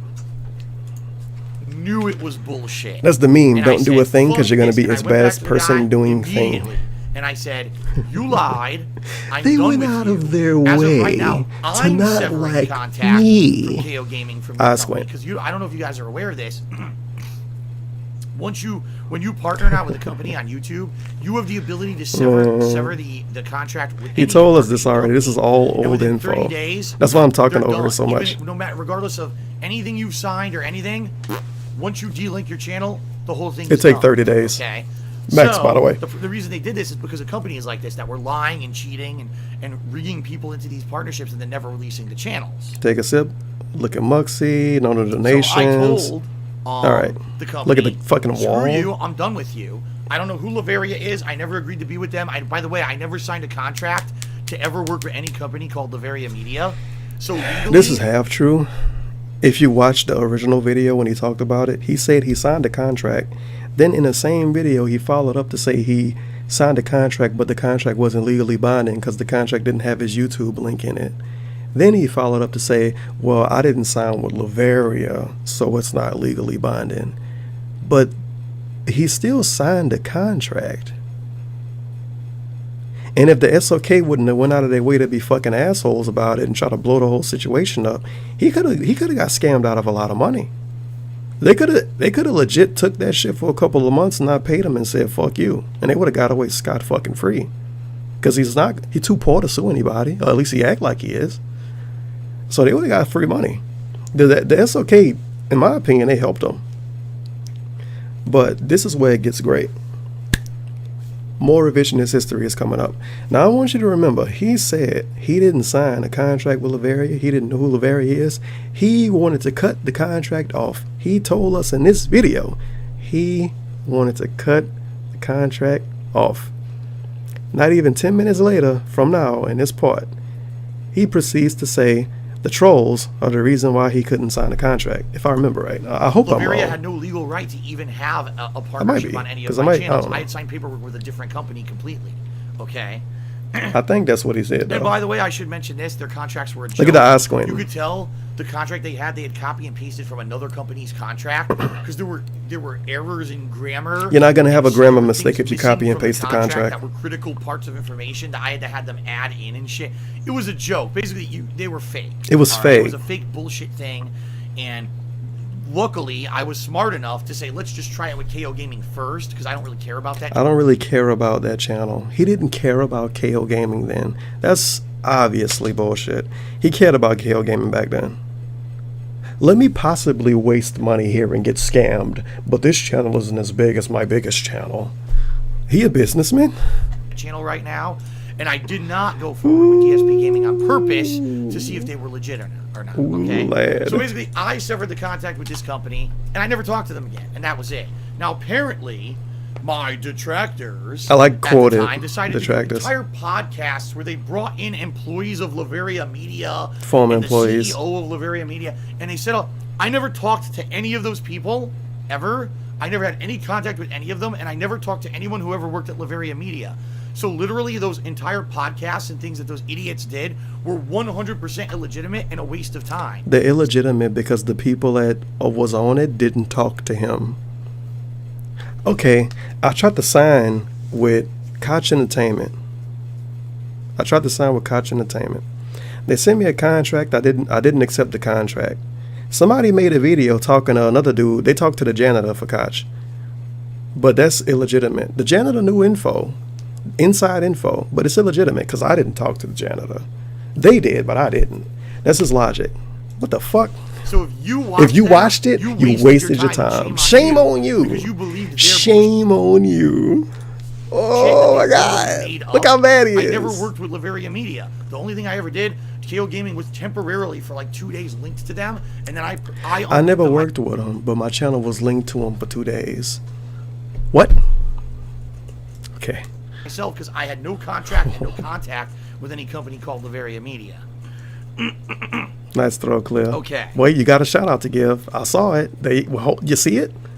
So. Oh no. There you go. That's you're gonna ignore it for now. That was another fucked up thing that happened to me during the whole time period of transition between like March to May. By the way, this was all happening again when I was breaking up with my ex, so it was just adding fuel to the fire and more stress for me on top of everything. And then luckily, I went right back to Curse. I explained the situation, and Curse said, "All right, we'll take you back." You know, some dude said trolls went this far. Vidar has to personally reply and say it was SOK, and then the other dude say a couple of faggots, if you ask me, and you have to like put underscores for the 2 G's. You really couldn't come up with another term.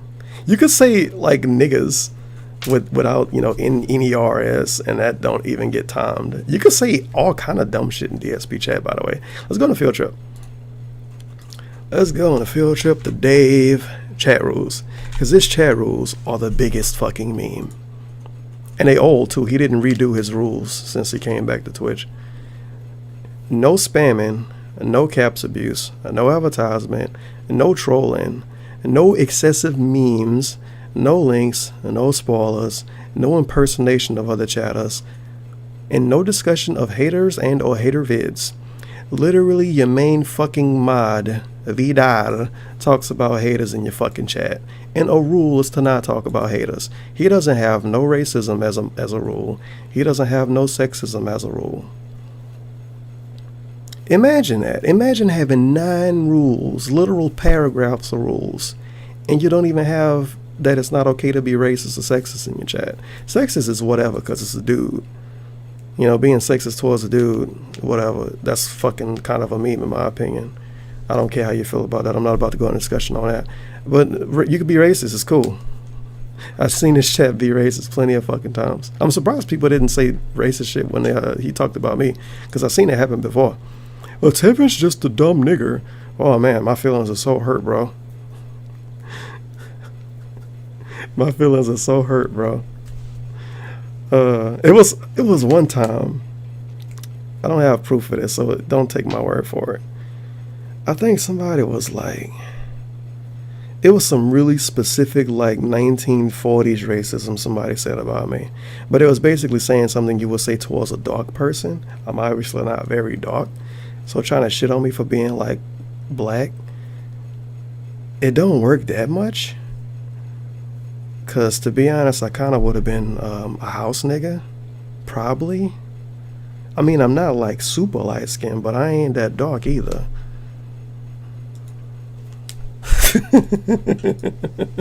Happened. You know, Curse has been great. Twitch has been great. I love the companies. House and nigga. I'm looking forward to staying. That's with a high long quote. Time. I really do. All right. Shout out to Swag Score, who he got view by it, by the way. He had up to 1,700 views, and the chat was in follower only mode. The chat got took out of follower only mode. Like 40 chat posts came in at one time. Chat went out of, well, the chat went back to follower only mode, and DSP lost legit like 900 viewers immediately. And this was right after Vidal said it was view bots. That doesn't seem suspicious at all, because people accuse Vidal of giving DSP view bots to make them look better. To the channel, thank you Swag Score for the sub. Nick, so only 700 people cared about this stream. Claims they worked under Laveria wasn't a real company. It was actually a troll who forged your signature or applied to Laveria on your behalf with your information. That's why the contracts were wrong. What? Maybe. What the fuck? The contracts with the Laveria were illegitimate because a troll forged his signature. What? He tried to sign to a company that was under Laveria, and he says maybe. You know that literally didn't happen. It could be. Okay. Scrupula did a 10-bit cheer. So Merry Christmas. Sub 4 Levo did an 1100-bit cheer. Thank you, Sub 4 Levo. Sure. So watching since 2008. I've been watching since 1992. So do I, and thank you very much for the cheer. Stupid. Super Been Blind watching Man since resub post. for the 13th month in a row. Thank you for over a year of support, Super Blind Man. He says, Merry freaking Christmas, Phil. Your top-notch entertainment is a wonderful... Yeah, this is good entertainment. Thank you very The much dude for complaining your about his life Blind for 4 Man. hours. And guess what? Look at this. We're now up to 325 subscribers. We're still growing. Amazing. Thank you guys very much. It's December. Subs are 20% off. Thank you to Dean, You can give who just took me subs. $5. Calm your Phil, fucking I think after tits. almost 10 years of doing this thing, the fact that nothing these trolls and haters have done to ruin your business has worked. Really The stuff the haters and trolls have done has ruined his work. He got knocked out of the fucking directory on YouTube. He got knocked out of the search directory on YouTube. He couldn't get partnerships. He can't get not partnerships. What they call? Well, he couldn't get partnerships. He can't get people to advertise for, like to play a game and get paid for it. His value on the internet as a let's player is worth less than people that get less views than him. It's people that get 200, 300 views that do promotional streams and get games for free that he don't get for free.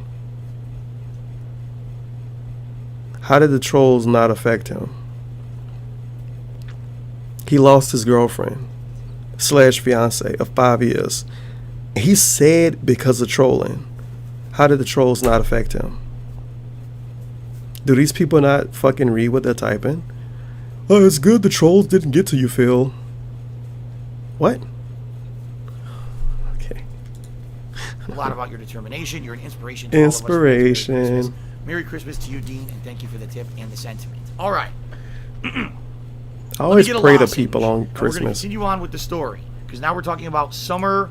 break. Start to get all of this No. spam mail in the physical mail, not email. I've always gotten spam. It's taxes again. I don't from want to my hear this, to be public- honest. Because she was selling physical products. She was doing commerce over the internet for physical product.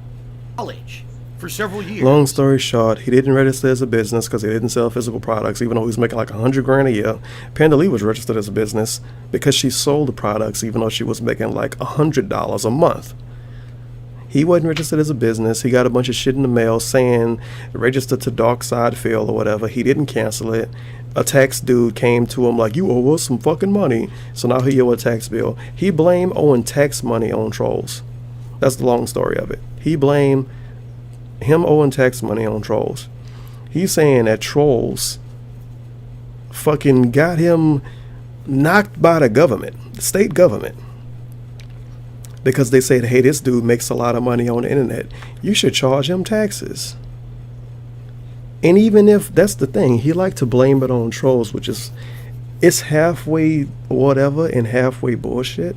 I say it's halfway bullshit because if they giving you a bill, and that mean you obviously should have been paying them anyway. Sure, it might have happened because of trolls. But let's be honest here, bro. These people, the state government and the federal government, they dig deep as fuck. So worst case scenario, DSP would have got an in real life job a couple years from now, and he was gonna say, what the fuck? My check say $1,500. Well, he wouldn't get that. My check say, I don't know, $3,000 gross payment, and I got like $800. Why the fuck is my check so low? And they'll be like, oh, you owe a fuck ton of back taxes for the next 7 years. So worst case scenario, that would have happened. He still would have got fucked, no matter what. I'm sorry. There's no way he was going to never have to pay those taxes. These people get what they want. Somebody reporting it or like doing some weird troll shit to get him caught earlier kind of helped him out.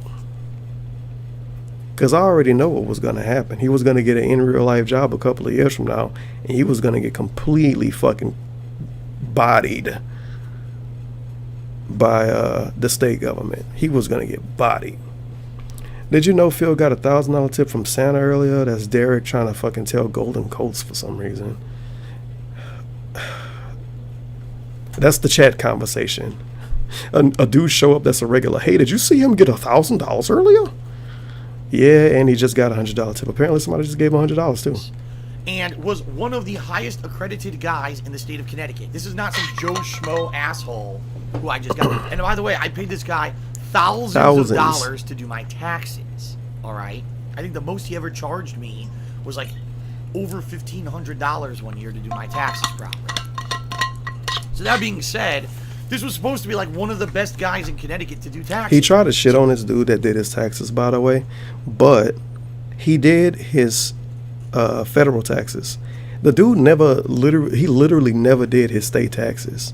DSP flat out didn't do state taxes at all, because he didn't think he needed to do any because he lived in Washington, and a dude didn't know because the dude don't live in Washington either. You should just got a fucking tax person in Washington. Why would you tell someone that you paying, hey, I want to get another tax person that's not you, which means you won't get thousands of dollars a year from me?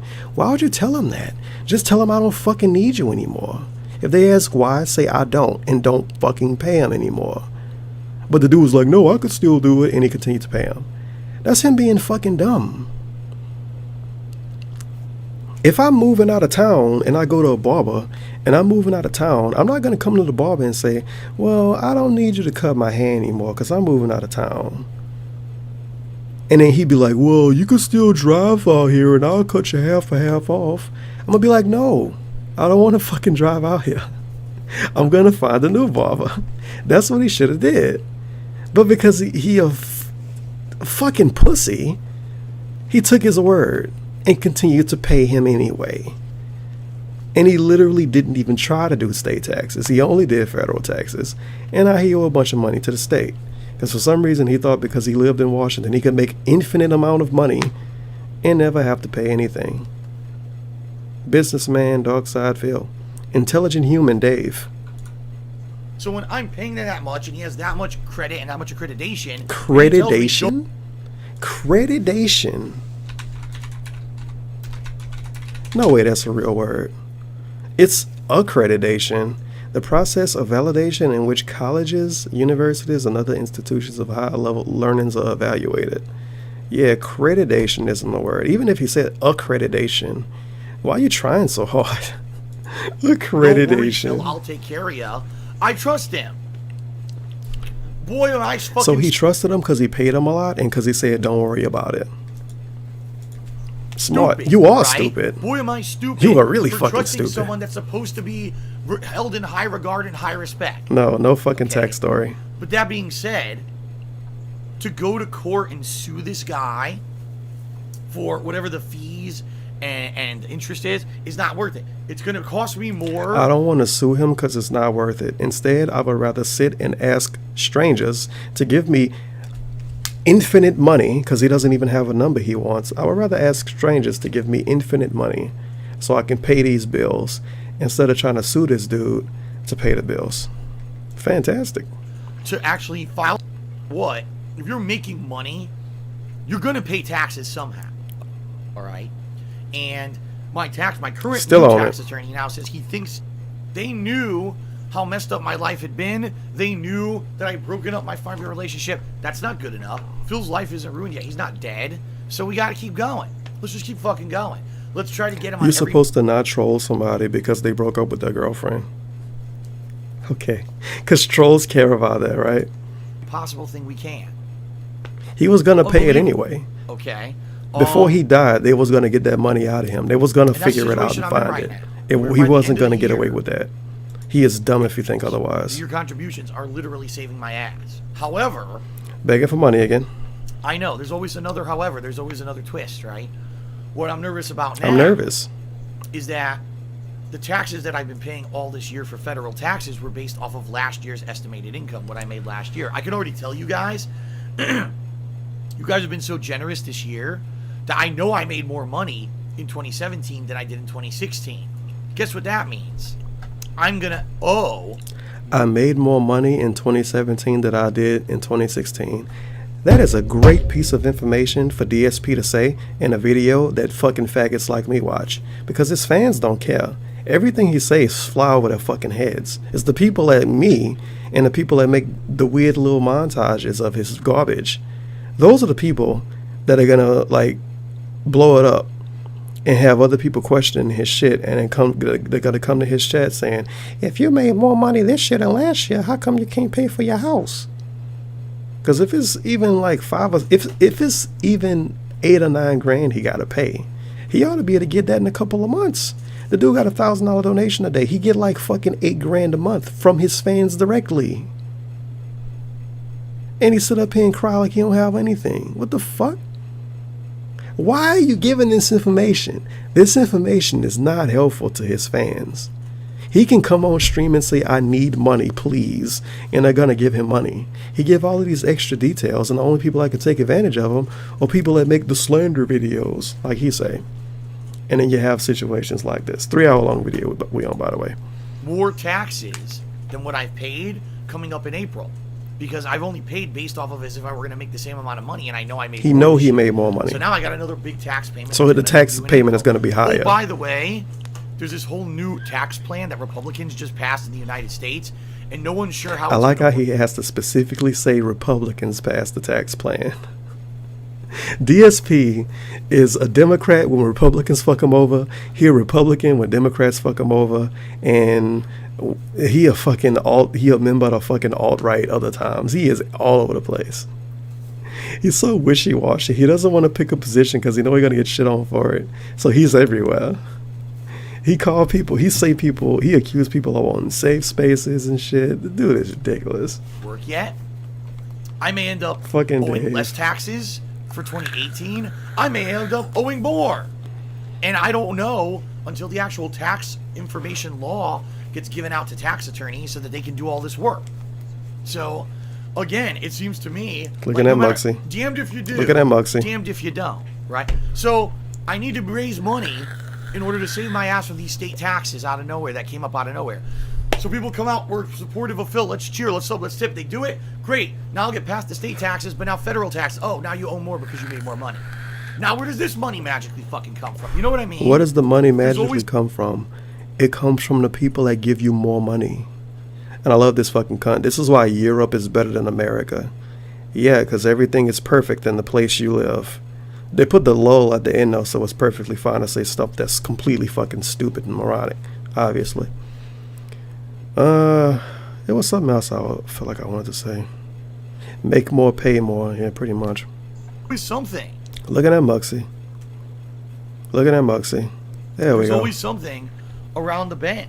But let's think about this. He kept his house last year, and he made more money this year than he made last year. So after he get done with the tax payment, shouldn't he be fine? He doesn't have new fucking extreme payments he gotta make. Like once June get here, he ought to be perfectly fine. He shouldn't even be paycheck to paycheck anymore. He should be on a gravy train again. This dude make a lot of fucking money streaming on Twitch. And it's to the point where, you know, I love what I do. I do. I absolutely love doing this as a job. But when will I ever be able to just be not in a situation where something else comes up to fuck me? Something else comes up to... When can I play games for the internet poorly, only talk to people when they give me money, and never have to worry about bills again? That's what he wants. Fuck me. Every turn, right? Everywhere I go, there's something else coming up. And, you know, I don't know if it's going to... My whole life might be like this. His whole life. Till I die, where every single day, something else new is going to happen. I don't know. But anyway, that's the situation right now currently with my taxes and everything. So that's why you guys cheering, subbing, and tipping, you've been helping me so I much. hate this meme, by the way. You are not homeless. Give thanks. Because this person, TX Storm Surge, obviously they have never complained about anything ever in their life. Because they're not homeless. If you're not homeless, you can't complain about anything. But what if you're homeless? You're still alive, right? Well, you can't complain. You're still alive. You still got your health. Okay, you got cancer. Well, you're not dead. I fucking hate people that watch my videos know that shit like that pisses me off. When people say it could be worse. Or when people say, well, you're not homeless at least. Well, what the fuck if I'm homeless then? Well, you're not dead. What if I'm about to die? Well, you're not dead yet. Then if I'm dead, I can't complain. Some people on the internet act like no one ever complains because they're not homeless. I can guarantee you, every single person in this chat and every single person that watched this video and every single person that watched DSP video has complained about something in their life or been mad about something in their life. Don't give me the bullshit, or don't give him the bullshit saying he not homeless and he should give thanks. Okay. No idea. I'm so appreciative of what you guys have done for me. Pray again. Now, I'm not done. I actually want to talk a little bit about he's still not done. His future. Right? Move in with your fucking girlfriend. Either a second mortgage or refinancing this house, and I don't qualify because I have too much debt in my name. Yeah, they say, no shit. Your debt ratio is too high. We can't get you to budget debt ratio for a refinance or a mortgage on your house. So I can't even use the equity in my house to do anything unless I sell the house. Would be cheaper to move back to Connecticut, unless basically. I can make enough money doing this. I said it before, I say it again. If DSP moved back to Connecticut and still made the same amount of money he would be making, he would be on a fucking gravy train. He would be past fine. Past fine. Based on all the fucking money he made.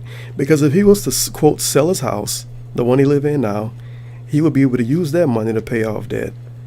And use that money to pay off the tax people. Move back to Connecticut, have almost a clean slate or close to a clean slate. He would be making mad extra money. He would be perfectly fucking fine.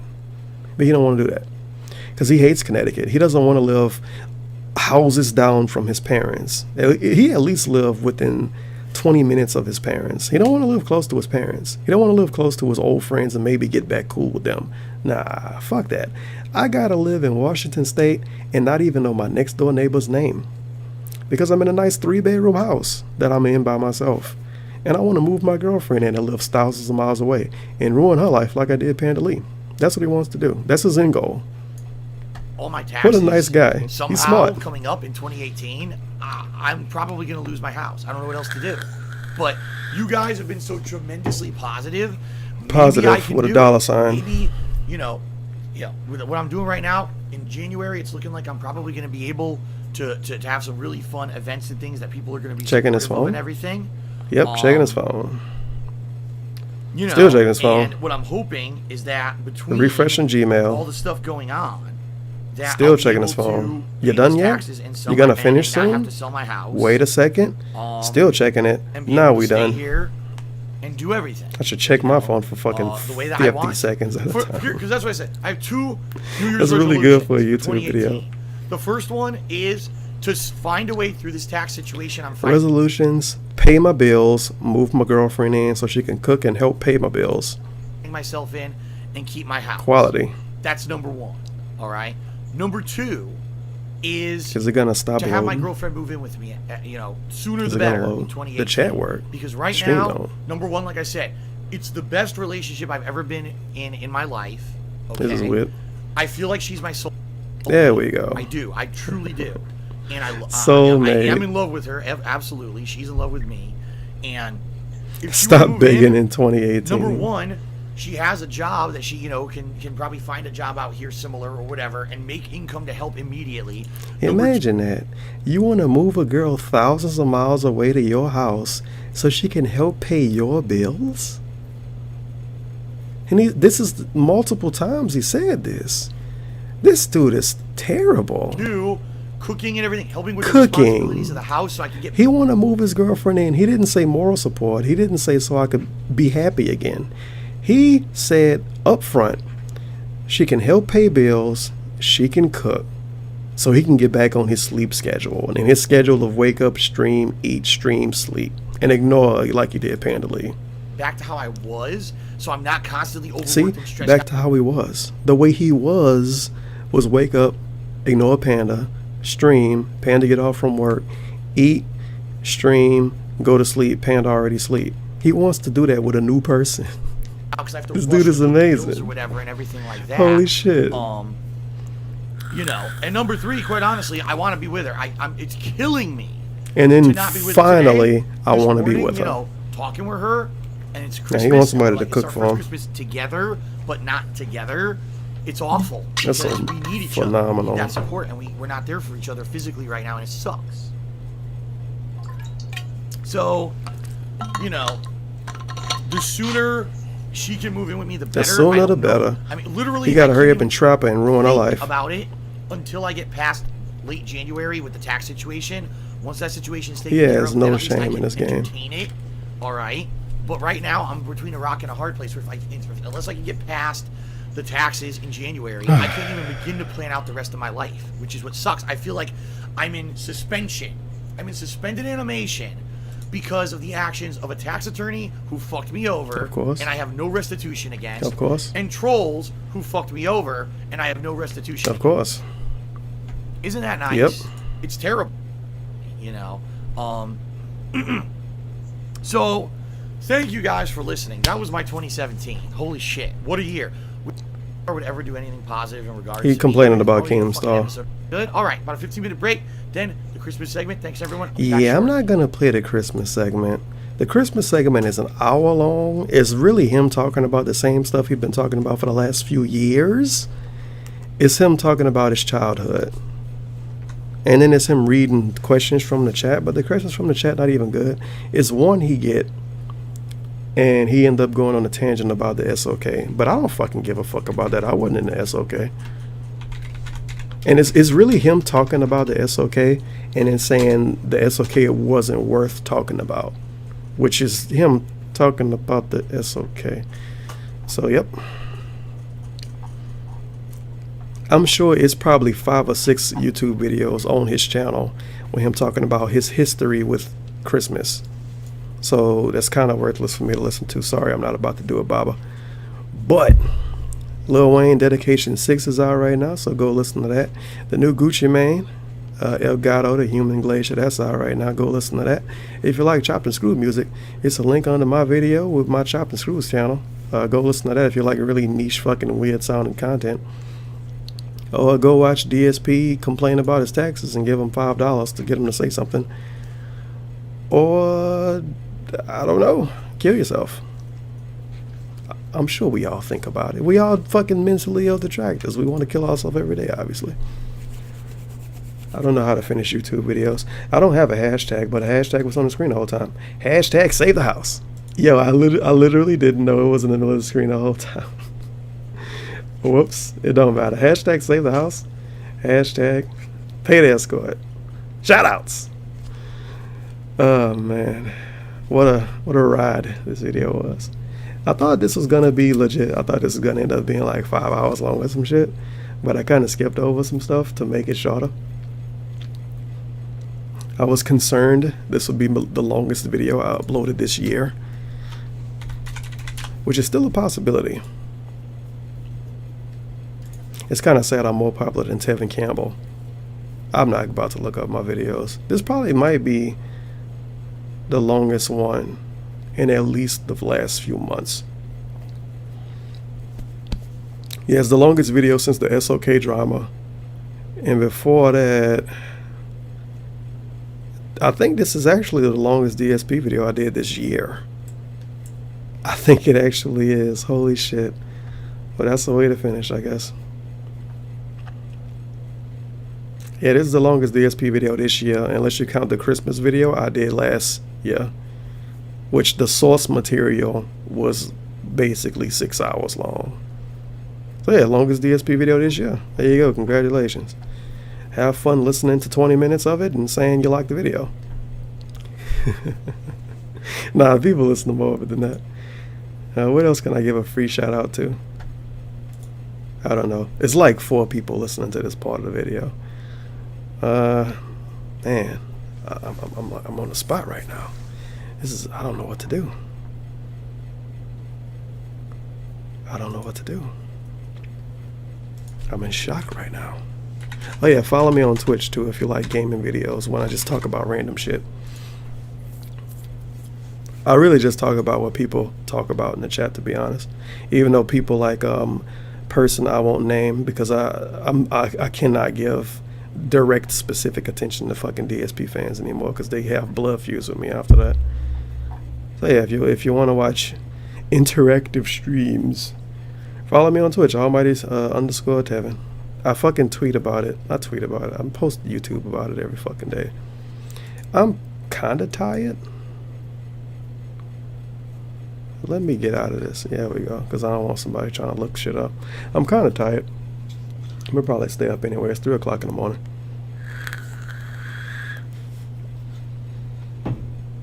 I'm a mature adult, so I stay up until 6 o'clock in the morning drinking and complaining about DSP. Obviously, I'm mentally ill, dude. I need to get a life. This is fucking horrible. But yeah, I'm done. This is gonna go straight on YouTube with no editing at all. R.I.P. Lil Peep. Listen to Dedication 5. If you want to listen to Dedication 5, I guess. Make money moves like Cardi B. And fuck the Atlanta Falcons. Sound good? Sound good.